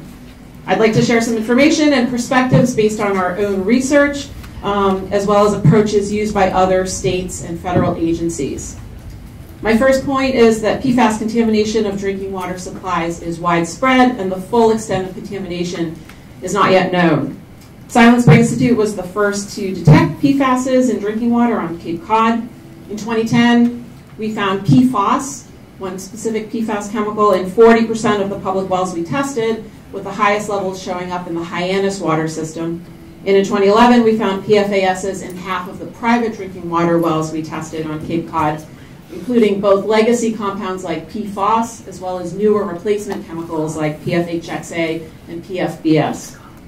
Nationwide testing required by the EPA between 2013 and 2015 through the UCMR program found PFASs in 5 public water supplies in Massachusetts. Several other water supplies have since been discovered to have PFAS contamination. However, there are likely other Massachusetts public water supplies with PFAS contamination that have not yet been identified. A 2017 analysis by one of the main laboratories that analyzed UCMR samples found that over 40 public water supplies in Massachusetts had concentrations of PFAS or PFOA above 5 parts per trillion, based on samples analyzed as part of UCMR. My second point is that other states have developed drinking water guidelines that are lower than EPA health advisories in the current DEP ORSG. Last week, my colleagues and I published a peer-reviewed journal article in the Journal of Exposure Science and Environmental Epidemiology that summarizes approaches used by states and federal agencies in developing drinking water guidelines for PFAS and PFOA. When we wrote our paper, 3 states had developed drinking water guidelines for PFAS or PFOA that were lower than EPA's 2016 lifetime health advisories. Since then, 3 additional states have also drafted guidelines below EPA's. Our analysis synthesized the reasons why these guidelines vary, and we observed that over time, and Shana showed a graph of this, that drinking water guidelines generally go down as we obtain more scientific information about PFAS health effects. In June of 2018, the Agency for Toxic Substances and Disease Registry issued an updated toxicological profile for PFASs, including minimal risk levels for 4 PFAS chemicals. These minimal risk levels for PFAS and PFOA were 7 and 11 times lower, respectively, than the reference doses used by EPA when they developed their 2016 health advisories. The current Massachusetts ORSG recommends that the total concentration of 5 PFAS chemicals not exceed 70 parts per trillion. This is more restrictive than EPA's health advisory, which just considers PFAS and PFOA. However, in some instances, this ends up being less restrictive than approaches developed by New Jersey and Vermont. As an example, PFAS levels found in Danvers and Hudson public wells tested through the UCMR testing would not exceed the current Massachusetts ORSG, but would exceed the guidelines in New Jersey and Vermont. My third point is that new science and sensitive endpoints in population should be considered in developing drinking water standards. There are many considerations that go into drinking water guidelines, and I wanted to mention one of these considerations that was used by the state of New Jersey. The New Jersey Drinking Water Quality Institute, in developing its recommended MCL of 14 parts per trillion for PFOA, noted that target human serum level for delayed mammary gland development was 18 times lower than the target level that they were using to base their standard on, based on liver weight. And this target human serum level for delayed mammary gland development was actually below median serum levels in the general U.S. population. Changes in breast development could have significant public health impact because of the long-term implications for breastfeeding and breast cancer, making this an important endpoint to consider in risk assessment. Although the New Jersey recommended MCL for PFAS does not consider or is not based on delayed mammary gland development, their MCL for PFOA does include an uncertainty factor to be protective of this effect, as well as other endpoints associated with developmental exposures. To protect public health, MassDEP should establish enforceable drinking water standards for water supplies. This would require that public water supplies monitor for PFASs, ensuring that we are not missing water supplies that currently have PFAS contamination and detecting new contamination in the future. These standards should be low enough to avoid increasing blood PFAS levels substantially above background levels. This is especially important in communities with a long history of contamination. MassDEP should also establish standards for soil and groundwater at contaminated sites to support remediation, require surveillance of water supplies with appropriately low reporting limits, and release existing data so that exposed populations are informed and can take action. Thank you. Thank you. Thank you. Excuse me. Next, I'd like to invite Mario Fernandez-Imora of Clean Water Action. And after that, the next folks on the list are Timothy Cambereri, Christopher Clark, and William Coyne. And I am reading names. If it wasn't indicated whether or not you'd like to speak, I'm reading your name just in case you would. There you go.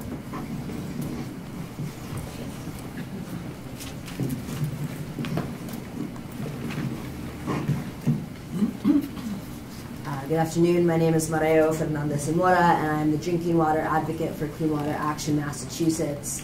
Clean Water Action is a national organization founded in 1972 in order to pass the Clean Water Act. Our mission is to protect our environment, health, economic well-being, and community quality of life. We have over 500,000 members nationally and 37,000 in Massachusetts.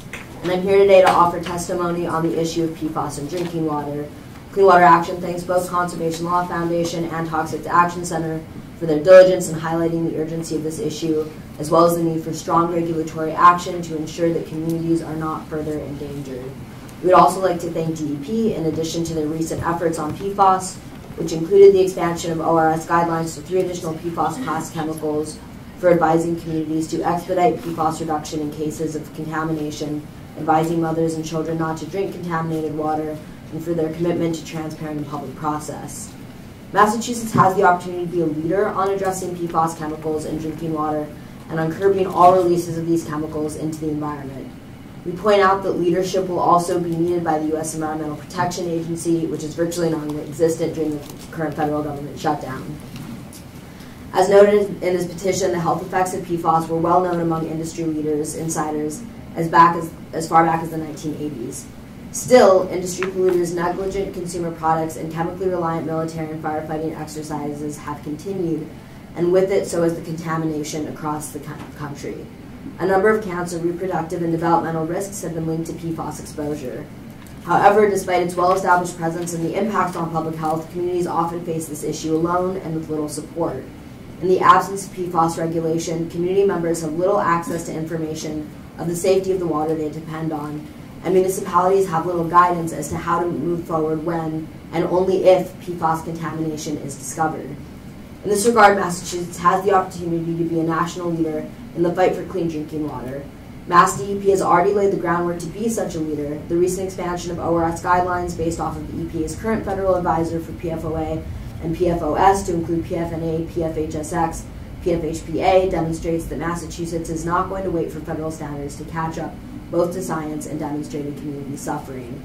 However, it cannot be emphasized enough that in a world where chemical companies are going so far as to leave new PFAS chemicals unpatented and therefore untraceable until impact has occurred, a chemical-by-chemical approach is futile. And I just want to take a second to really underscore that in the petition. We heard from a couple of people that we can't do this as a class approach because we don't have all the information on specific PFAS chemicals.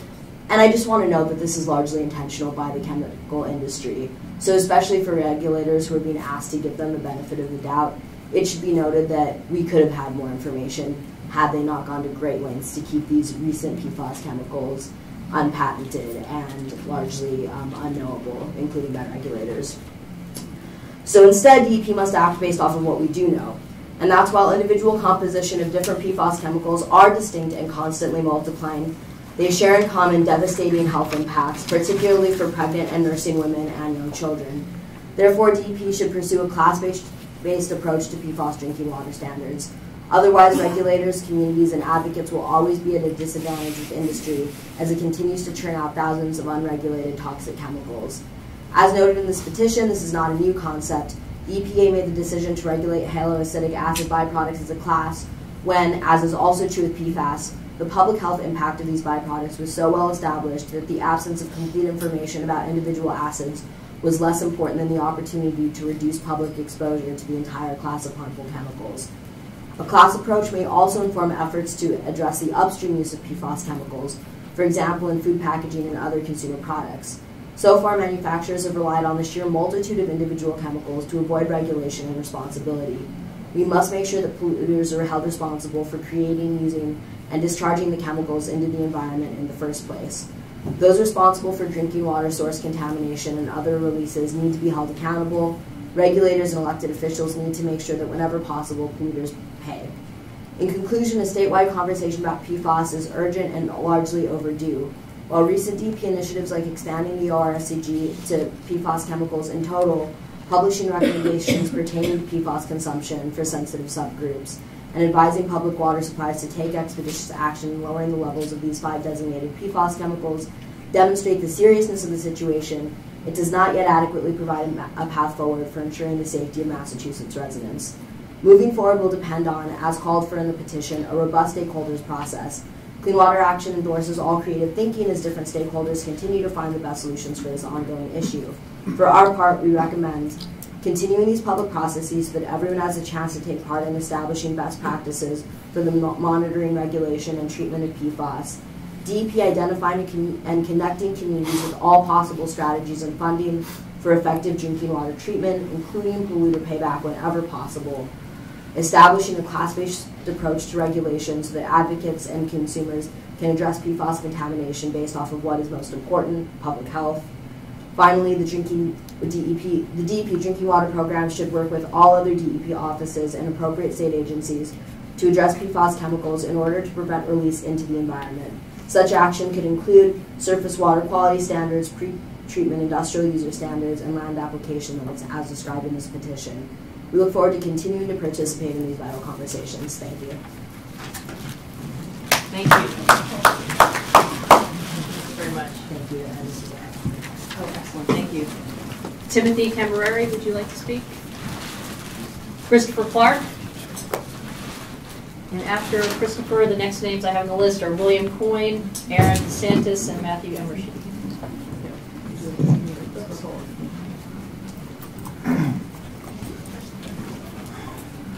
Hello everyone, my name is Christopher Clark. I am from Westfield, Massachusetts, representing 40,000 residents. Today I'm particularly here to represent the children of Westfield. I ironically started research in a toxicology lab at the University of Massachusetts Amherst that studies developmental effects of PFAS before I even found out that I had been exposed to PFAS. I come from the ward of Westfield that has suffered the most from the contamination. I have been exposed to PFAS since my conception. Therefore, there hasn't been a moment in my existence where I have been PFAS free. This goes for all the children in Westfield, and that scares me. Of the health effects listed earlier, myself and the other members of my community advocacy group could easily pick out multiple diseases that our friends and families have. I catch myself wondering whether my dad's cancer, my grandmother's thyroid disease, and a combination of diseases that has left my uncle dead was in part due to the exposure of PFAS and other co-contaminants given to us free of charge by the DoD in the Commonwealth of Massachusetts. My blood concentration is unknown, and this is consistent with the other 40,000 plus residents in Westfield. Coming from an environmental justice community, the costs of blood testing make ever knowing out of reach. We haven't been given access to blood testing by the state of Massachusetts and its Department of Public Health. And now, we're here. We're here fighting for our lives. I support the regulation of PFAS as a class, and I'm asking for a drinking water standard. While monitoring for PFAS, I am in support of total oxidizable precursor assay. Again, that's total oxidizable precursor assay. What that does, it gives us the idea of how many fluorinated compounds that may be in the background for the ones that we aren't able to detect. I would happily disagree that this is a sound method to help protect communities like mine. The synergistic effects of PFAS have not yet been identified, and it is foolish to consider that this will not have any adverse interactions in the human body. Now, on terms of treatment technologies, there are none that can fully protect public health. There will be none until there is an endpoint that leads in its total destruction. The source for treatment technology in the petition is missing. What is this treatment train? The best we can come up with is granular activated carbon filtration, and that's only 90% effective against one compound. I cannot on a clean conscience support reverse osmosis either, while at the same time sending that effluent somewhere else. A report by Chris Higgins from the Colorado School of Mines has projected that there are about 40 PFASs in AFFF. And you can't even imagine the biological transformations, all the different chemical soups that happens once that enters into the environment. How are we going to guarantee the protection of a community when we regulate 5 and filter for 1? The numbers just don't make sense to me. I do not support treating toxic water.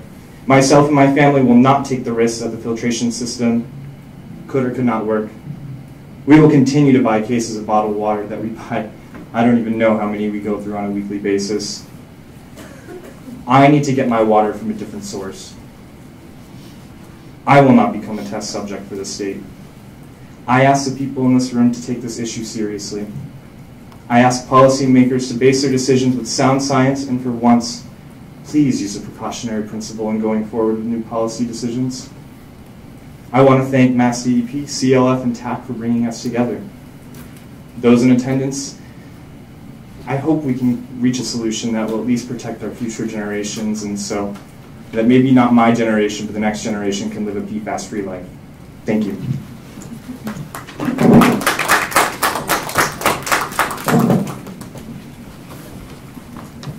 Next on the list, William Coyne. Are you here? Would you like to speak? Aaron DeSantis. Matthew Emershe. I think we may have heard from you earlier. I just wanted to be sure. Margaret Gorman.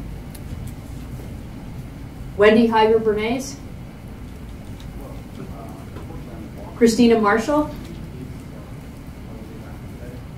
Tricia McCarthy.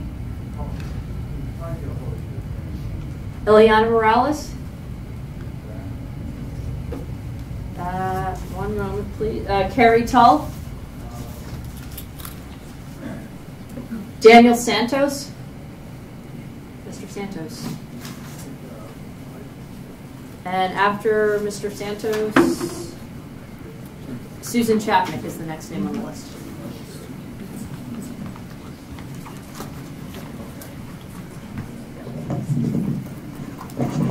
My name is Dan Santos. I'm the Director of Public Works for the town of Barnstable. And as such, I am responsible for the Hyannis water system, which you've heard a little bit about today. The foremost mission, and it is in fact our mission, in the Department of Public Works for the Hyannis water system is to provide safe drinking water. And we take that mission very seriously. And everything that we do is to that end. 3 years ago, when the EPA chose to reduce the health advisory from 200 parts per trillion to 70 parts per trillion with very little notice, that put us instantly in a situation where we had to decide whether to continue to pump water that we could, because we weren't being regulated not to, or to not pump water and to take the health advisory seriously, which we did. We immediately shut off wells under that health advisory, notified our public, worked with DEP to great expense, as you'll see in just a moment. So that's an example of the action we took. So what I'm hoping to avoid is another situation like that. While we support the development of MCLs through the DEP process, and that's the way we think it should go. And if I'm not a scientist, I'm an engineer, and if PFASs shouldn't be in our water or shouldn't be in our water at a certain level, then there should be an appropriate MCL, and we will support that and we will comply with that. However, it has to go through the process, and it has to consider all the implications of doing that. And that's why I can't support the petition approach that CLF is proposing, where we immediately set lower standards. Because immediately setting standards puts me into the situation all over again where I don't comply any longer. And I don't have other sources for water. We've put treatment systems in. We have connected to nearby water systems, the town of Yarmouth, other systems within Barnstable. We've done everything we can to maximize our water. But if this level goes down to 20 parts per trillion, I'm out of business again. So these are the realities of this from someone who's operating a water system. And the Heather from CLF mentioned that we should be treating down to 1 part per trillion, and it's going to cost some money. Well, it's much more than costing some money. To date, I've spent $15 million in the town of Barnstable to develop, design, and permit and construct treatment systems for PFAS. Okay? So the other aspect of this is not only the significant costs, and I'm not suggesting that we shouldn't do it if it's appropriate, and it costs a lot of money, we have to figure out how to do it or find other water supplies. Well, with the level so low and with the ubiquitous nature of PFAS in our environment, I'm not sure there's any water supply that's not going to have PFAS in it, which is going to be truly problematic for all of us, not just those that are dealing with it today. The other thing I wanted to mention was the seemingly disconnection in DEP between their Bureau of Water Supply and Bureau of Wayside Cleanup. Bureau of Water Supply being very responsible, they work with us, making sure that we're treating this water. But the Bureau of Wayside Cleanup, and this has been mentioned before, allows the county to continue operating their firefighter training area that contaminated this water supply that's cost me $15 million to fix. They continue to this day to pour water on that site. How is that possible? It's beyond me. We've asked the state to deal with the DEP to look into this, and the answer, frankly, one of the answers is because we put a treatment system in to treat the water supply, that's addressing the public health issue. Well, that's not appropriate. We've spent $15 million. The county, who has to clean up this site, has spent a few $100,000. They don't know where the contamination goes. They don't know where the leading extent of it is. We have ponds that are contaminated. This is a situation where I think DEP has to be coordinated in their approach. Be protective of public health as they are with the water supply, but also to clean up the site. That site continues to contaminate the public water supply every single day, from rainwater and from the water they apply to drain. They need to stop that operation so they can clean up their site and we can process and provide clean drinking water. Thank you.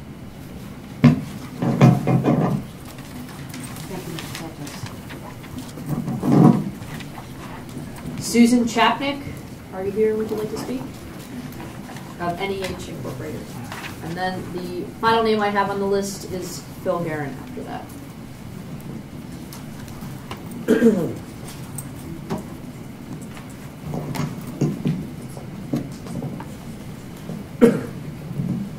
That's the most challenging part of public speaking. It certainly is.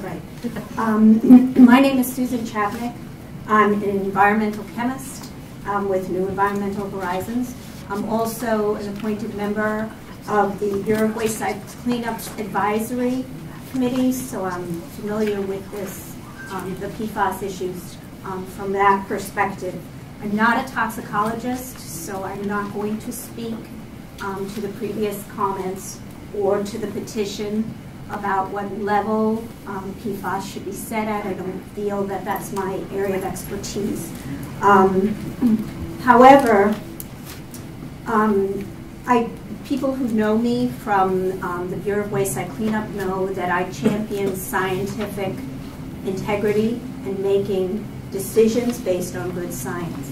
Given that, I feel it's critically important that we address the analytical issues that have to be resolved before we can obtain accurate data to either compare to whatever new standards we're setting, to evaluate drinking water or other sources, groundwater, soils, biosolids, which are even more challenging to analyze, or decide that a treatment technology is in fact working. Currently, as you've heard from several of the other speakers, we have limited means to do this analytically. We have the EPA method 537, which is a drinking water method, which looks at 14 PFAS compounds right now. They have developed additional methods under their compendium of analytical methods called SW846. These methods look for 24 PFAS compounds. So obviously, with the information you've been given before, that there are thousands of PFAS compounds, we're only hitting the tip of the iceberg here, analytically. Additionally, and the gentleman who was impacted in Westfield spoke eloquently about this a few minutes ago, there are other precursors to PFAS compounds. Precursors are polyfluorinated compounds that with microbial degradation can turn into PFAS.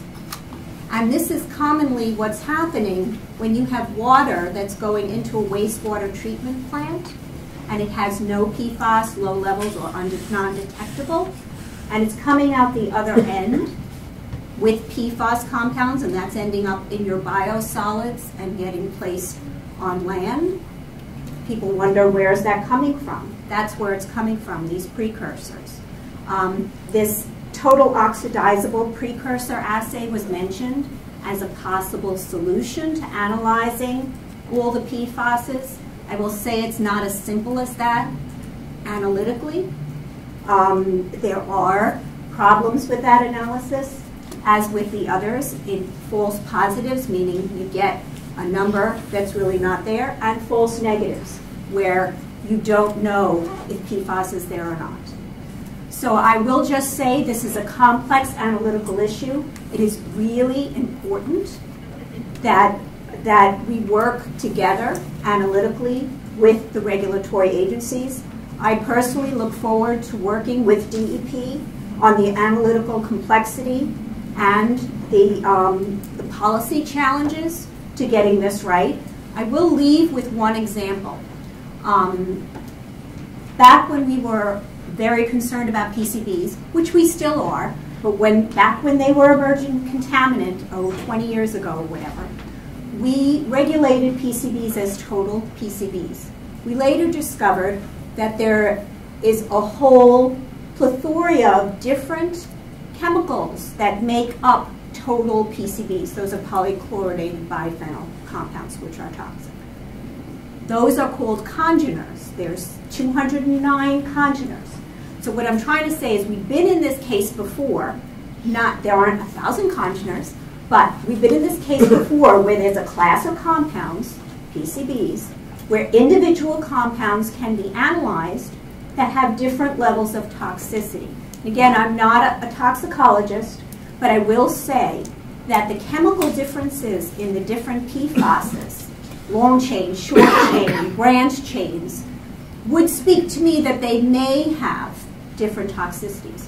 What we did in the PCB realm is we looked at total PCBs, but then we looked at congeners, and we looked at example congeners that were the most toxic as markers for doing something in the environment.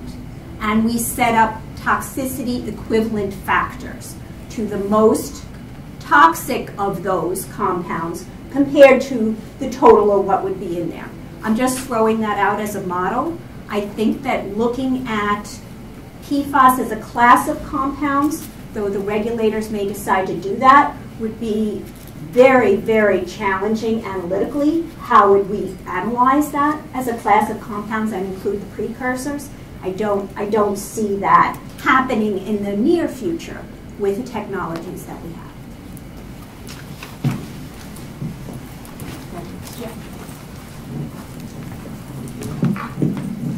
Phil Guerin of the Mass Coalition of Water Resources Stewardship. Phil is the last person on the list. I've heard from at least one other individual who'd like to speak, so we'll give an opportunity for anyone else who would like to speak in a moment. Good afternoon. I'm Phil Guerin. I'm the president of the Massachusetts Coalition for Water Resources Stewardship. We are a nonprofit that represents municipal interests in the world of drinking water, wastewater, and stormwater. The world we're in today, where we have technology that can detect contaminants down to now less than a part per trillion, is a difficult world for DEP and a difficult world for all of us. Because we can detect things, but we don't necessarily know what those findings mean. The science on toxicology of minute amounts of contaminants it's developing, it's emerging, but it's not as certain as we'd like it to be. And that is the world of PFAS that we're talking about today. So we can find PFAS, it's apparently everywhere. It's going to be found in more and more water supplies, no doubt. But what do these low levels really mean? Are they a health threat? Are they an environmental concern? As the science is developing, and it is changing rapidly, we'll learn more and more. But we can't make decisions that have potential vast implications for municipal costs and for public health based on what we think we might know in the future or what we just started to get a grasp on. So I'm not here today to suggest what the right number should be. There are some that think any amount of anything should be removed and is potentially damaging. There are others that think that any amount of anything can't cause any harm and we shouldn't be worried about it. The truth usually lies somewhere in the middle. So if DEP chooses to decides it's necessary to regulate PFAS at this time, we do ask that they follow the process that is established for development of an MCL. That process is well defined in the Safe Drinking Water Act, the Federal Safe Drinking Water Act, that governs what we do as public water suppliers. And that process begins with using the best available science. So that's best available science, not the science that may come to pass sometime in the future, to determine what the health effects are and at what levels they might be a concern.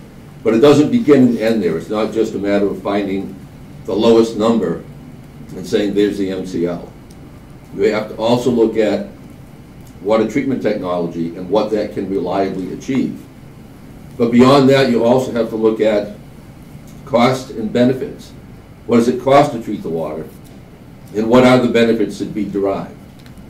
Now, we've heard about a lot of contaminants, PFAS contaminants, coming from non-drinking water sources. In fact, they may be much more dominant than drinking water sources as far as total intake goes. So if it costs $100 million to build treatment facilities for drinking water to get down to a part per trillion of PFAS, and at the end of the day, 99% of your PFAS is still coming from other sources, have you protected public health?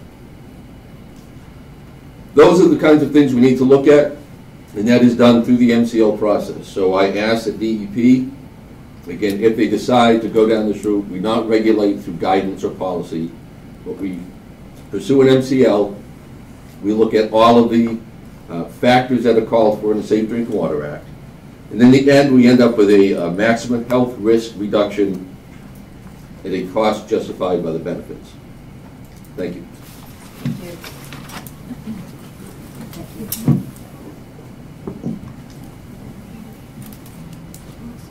So I believe there is one other individual who would like to speak. Ethan, and I'm sorry I did not catch your last name, but you can introduce yourself. And if there's anyone else after he finishes, I will come back and make a final call. Thank you very much. My name is Ethan Mascoop. I'm self-employed as a consultant in the environmental field. Also, I'm an adjunct faculty member at Boston University School of Public Health. I listened very carefully to all the comments, and I think they're all very important points.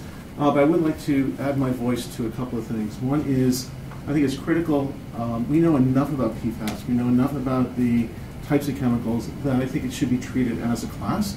I think that's critical, I think it's important. And let me give you one example. About last year, I found a report where a different kind of exposure, and a possible different kind of source of contamination for groundwater as well. These were recreational programs in summer camps where they were using firefighting foams for children to play in as for parties and for foam days. And going back to doing some research, we have some data now and some evidence where, going back to the 1980s, firefighting trucks coming to summer camps, spraying foam on children, they frolic in the foam, and then they would water down the fields with water from the fire hoses to dispose and to get rid of the foam on the lawns or on the playing fields. This was not uncommon, and it's still common today. The problem is, or the challenge is today, again, when we need to treat it as a class, is that there are manufacturers of these foams used for parties, and for the most part, these products are made from the same, or manufactured by the same manufacturers that make the firefighting foams. However, when you look at the material safety data sheets, the MassDEP, almost all the products, throughout all the ones that we've checked so far, all the products have at least anywhere from 5 to maybe 50% of proprietary ingredients in their products. So we don't know, other than the fact that there's surfactants, excuse me. We don't know if they're dangerous or not. We don't know if they're hazardous or not, but it is a challenge. So these are sources that I believe require us to meet the challenge, the various technical challenges of treating it as a full class and also lowering the standards. Two other points I want to make, and that is actually one last point. And I believe too that what's also necessary as we work on this and perhaps making this a regulatory MCL. I think standards for testing and sampling is critical. Right now, what I'm seeing out in the field is a wide variety of practices among the licensed site professionals in terms of how they test and where they test and so forth and so on. So some standards and protocols are absolutely required, in my opinion. Thank you very much. Thank you. Sorry. Yeah, no problem. It sure is. I just want to make sure that there's no one else here who would like to speak. Okay, so I just want to take a moment to thank everyone here who spoke and thank everyone who listened. This was incredibly thoughtful and informative and very respectful, and we really appreciate that. And with that, I'm now going to turn to the next portion of our agenda, which is a presentation from the department talking about the actions that we've been undertaking relative to PFAS and actions that are still ongoing. And so to begin the presentation, I mentioned it's going to be in 3 parts by our Assistant Commissioner for Water Resources, Doug Fine, our Director of Office of Research and Standards, Mark Smith, and our Assistant Commissioner for Wayside Cleanup, Paul Locke. And so I'd like to introduce Mark Smith.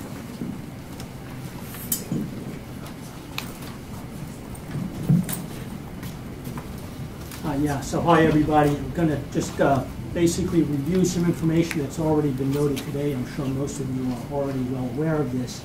But back in June of last year, the department established a drinking water guideline, 4SG, derived by my group here at MassDEP, the Office of Research and Standards, at 70 parts per trillion for a combination of 5 of the longer chain perfluorinated compounds. So this is a step in the direction of trying to look at these as groups as opposed to individual compounds. The decision to do that was primarily based on the considerable structural similarity between these longer chain compounds, as well as similarities in the toxicology databases that are available, and for some it's more than others, and the identified long serum half-lives these compounds exhibit if they're ingested and taken into the body. This particular guideline was reviewed extensively by our Health Effects Advisory Committee who concurred at the time that it was a reasonable approach to move forward. I would note at this point that we are perfectly aware of all of the new state limits and guidelines that have been developed and proposed over the last year or so, as well as some additional information that's come out since we issued our ORSG, in particular the ATSDR MRL documents that came out shortly after we issued our ORSG. Is your mic on? We're having trouble hearing I think it's on. I'll hold it up a little closer. Is that better? Yeah, okay. So we are reviewing the additional information from the ATSDR toxicity profiles, a recent report by the European Food Safety Authority, which was published in December, where they actually looked at human epidemiological data to derive equivalent values to RFDs that we're using, as well as the proposals that just came out last month by New York and New Hampshire for drinking water standards, MCL proposals by both of those groups.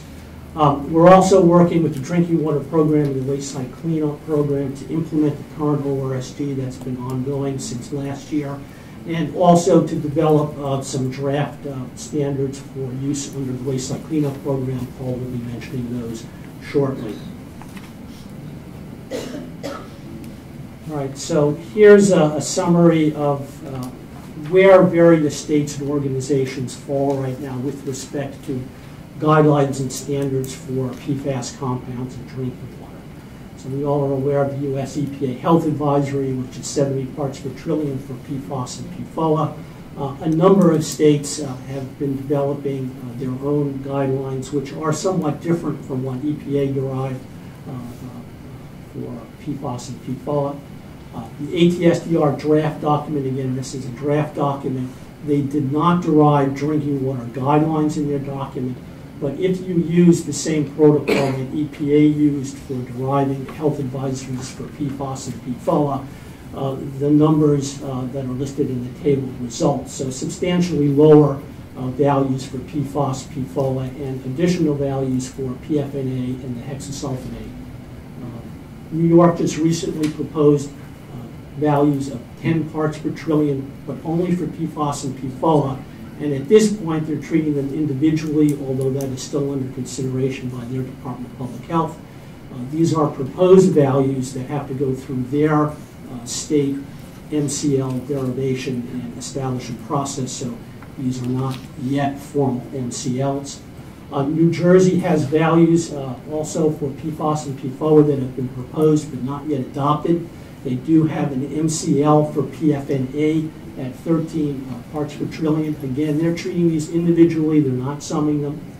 California adopted the New Jersey values, basically as interim notification levels, and they are working to develop their own state values. I really don't know where they stand in that process right now.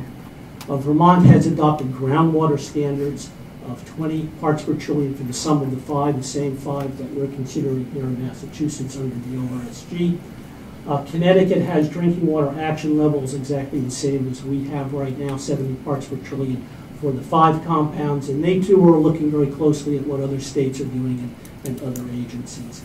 And Minnesota has, through a different process, established values of 27 parts per trillion for PFAS, which they are reviewing, and I have been told that will likely go down to some degree, to a lower number, 35 for PFOA, and they are recommending the use of the PFAS number for the hexasulfonate, so right now it's at 27.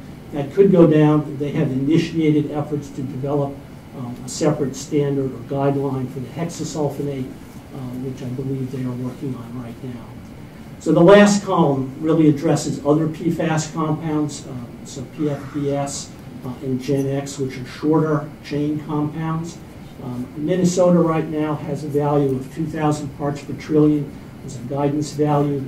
If you use the draft EPA RFD, which they just issued and it's out for public comment, the equivalent value would be greater than 30,000 parts per trillion. So, indicating a much higher level that EPA might ultimately view as being acceptable for a drinking water exposure pathway.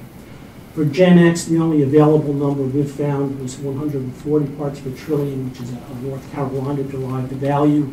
So some significant contamination around a couple of sites there. Based on the EPA draft RFD, that value would be about 200 parts per trillion. So we're reviewing all of this information and taking into consideration for the proposed values that we would adopt for standards in the NCP for groundwater and for soils, and also revisions to drinking water guideline values. All right, so Doug's going to follow up with an update on the drinking water program efforts. Thank you, Mark.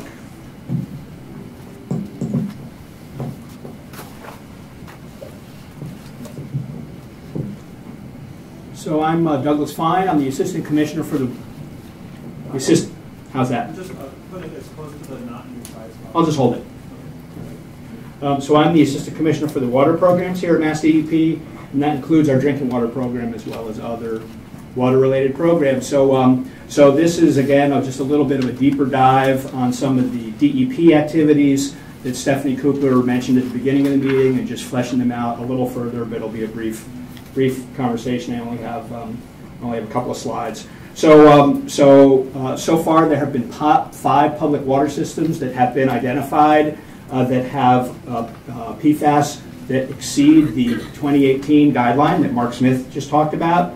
And DEP proactively worked with each of those, all these public water systems, to help ensure that they do not deliver water exceeding the guideline to their customers. And that has included both working with them on identifying short-term options, whether it was blending of their water sources, or turning off certain wells and relying on other wells, temporary treatment in some cases, and then also moving forward with longer-term options with installing treatment to ensure that they get below what's currently our guideline.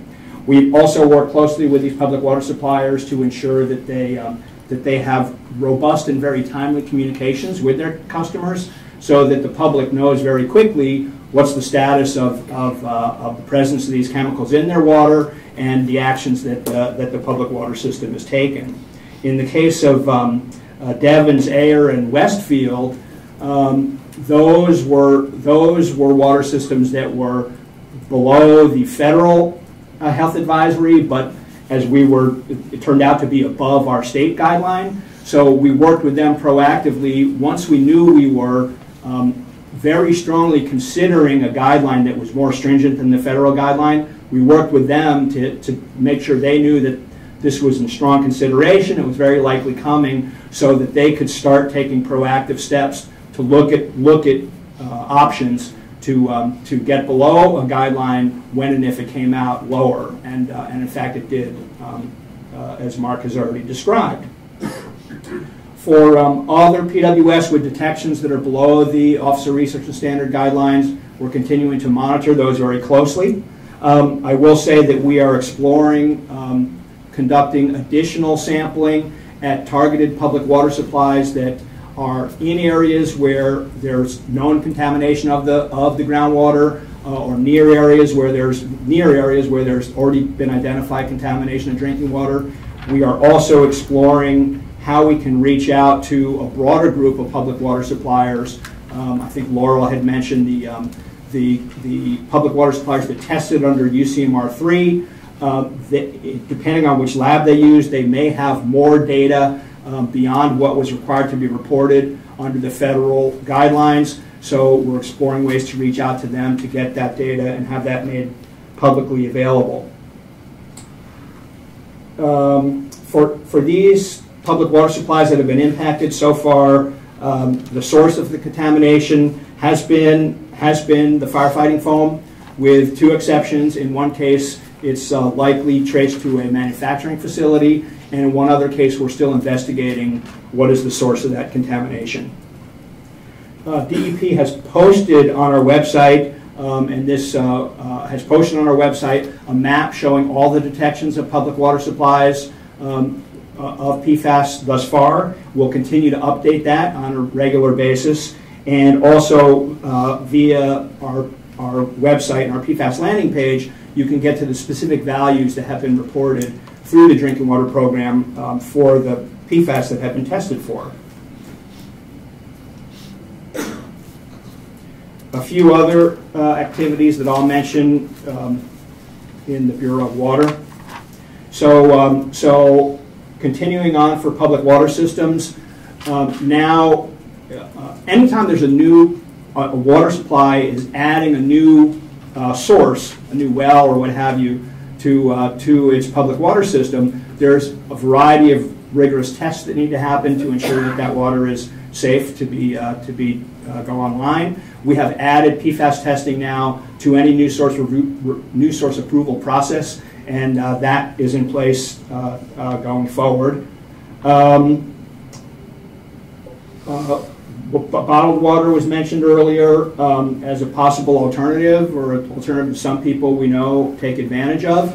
So given the lack of PFAS testing of bottled water, we have collaborated with the Massachusetts Department of Public Health that actually regulates the commerce of bottled water in the Commonwealth. We reached out to all the bottled water suppliers that deliver water to Massachusetts, sell water in Massachusetts, to ask them if they have done any testing and to provide those results to us. As they provide those results, we post them on our website, so that is currently live. You can also find that through our PFAS landing page. So far, only a couple of the water bottlers have provided that information, but we're hoping that that continues to grow and we'll continue to make that information available. Lastly, I'll mention PFAS testing for residuals and land application of residuals. So these are solids from wastewater processing, also drinking water processing, sludges, but also paper manufacturing and also food waste. And residuals are allowed to be used for certain beneficial uses, land applied to the ground, whether it's for fertilizer or livestock bedding and other uses. And testing is required for a variety of contaminants as part of those routine reviews and approvals of that land application of these materials. We are now adding PFAS. We have just added PFAS as one of our constituents that we do require sampling for, and that will be the case going forward for all approvals of residuals to be land applied. So that includes not only new applications, but these applications for the proposals to land apply residuals need to be renewed every 5 years, and we'll be including this requirement as part of our renewals as well. So with that, I'm going to turn it over to Paul Locke in our Bureau of Waste Safety.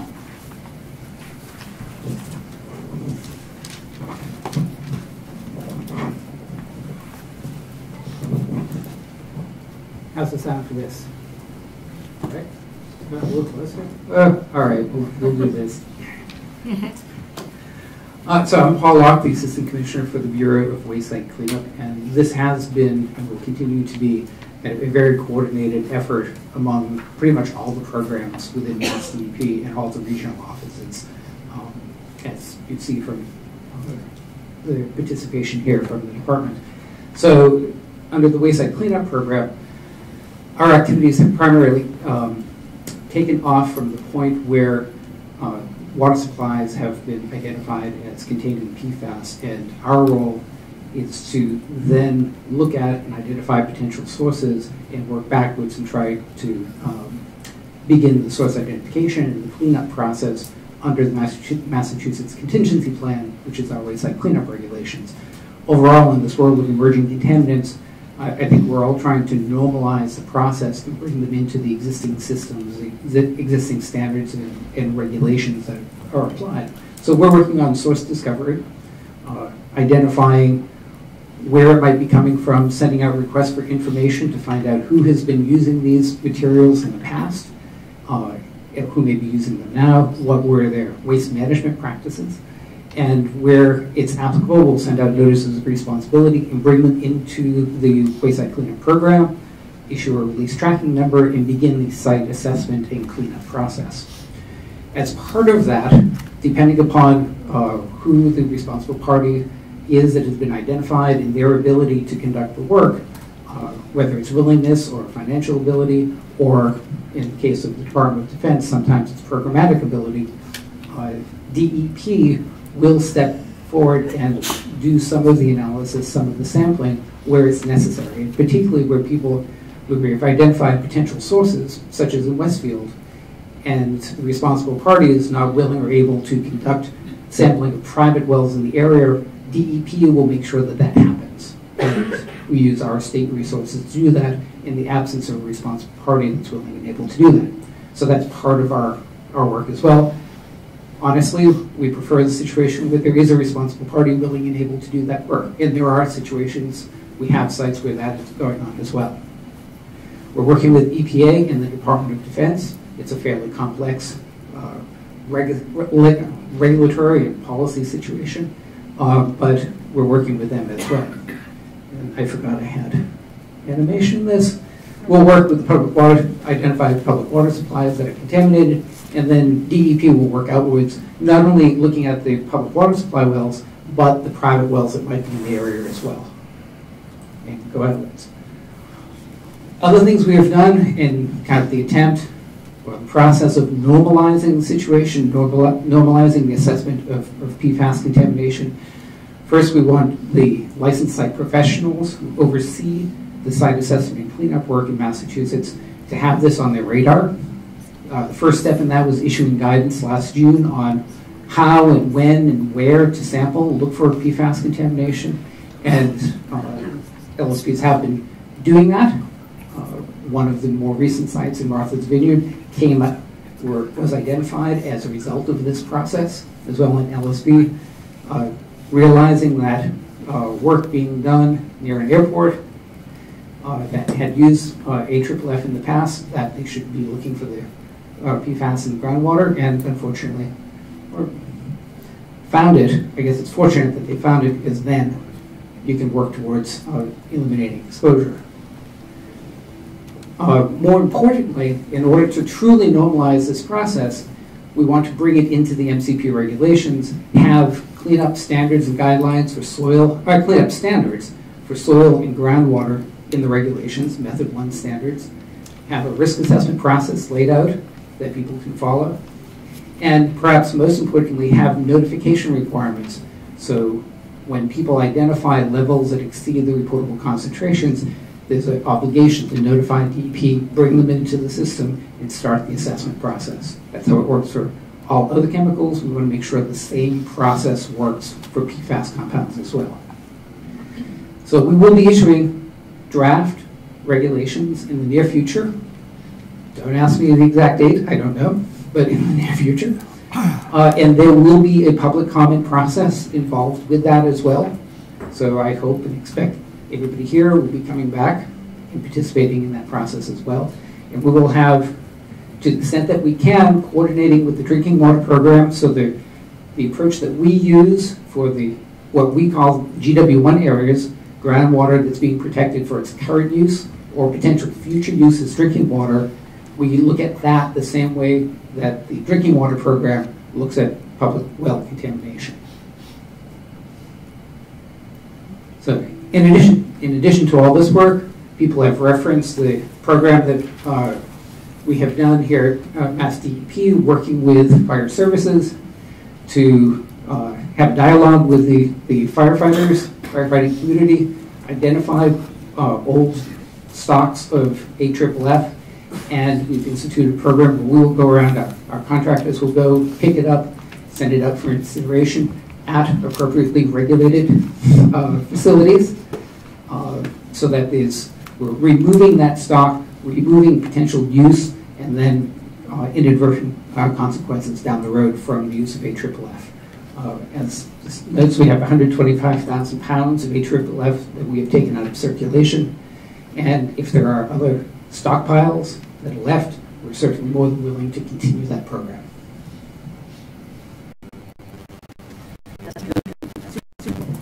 Thank you.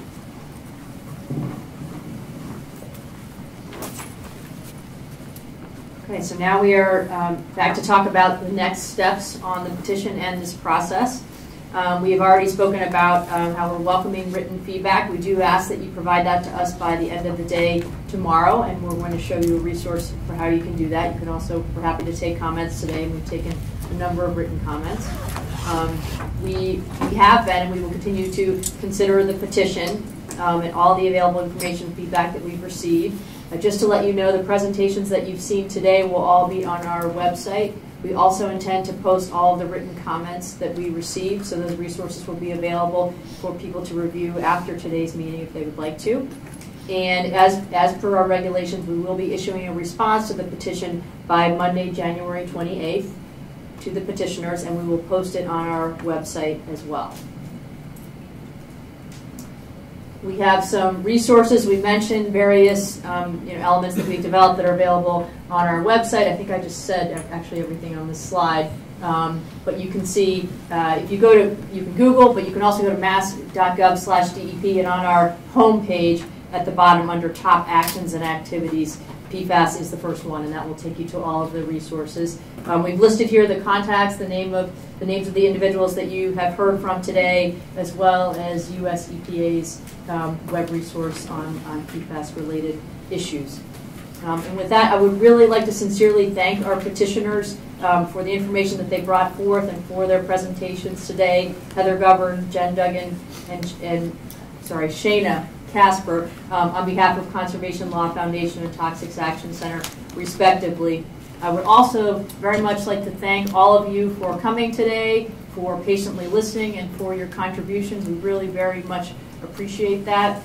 And I want to assure you that hopefully it's become evident in the course of this presentation that PFAS is an issue that is of vital importance right now, and that our department is spending a tremendous amount of time and resources, and I can commit to you that that will continue for the foreseeable future. So thank you for your time, and with that we will close today's meeting. Take care.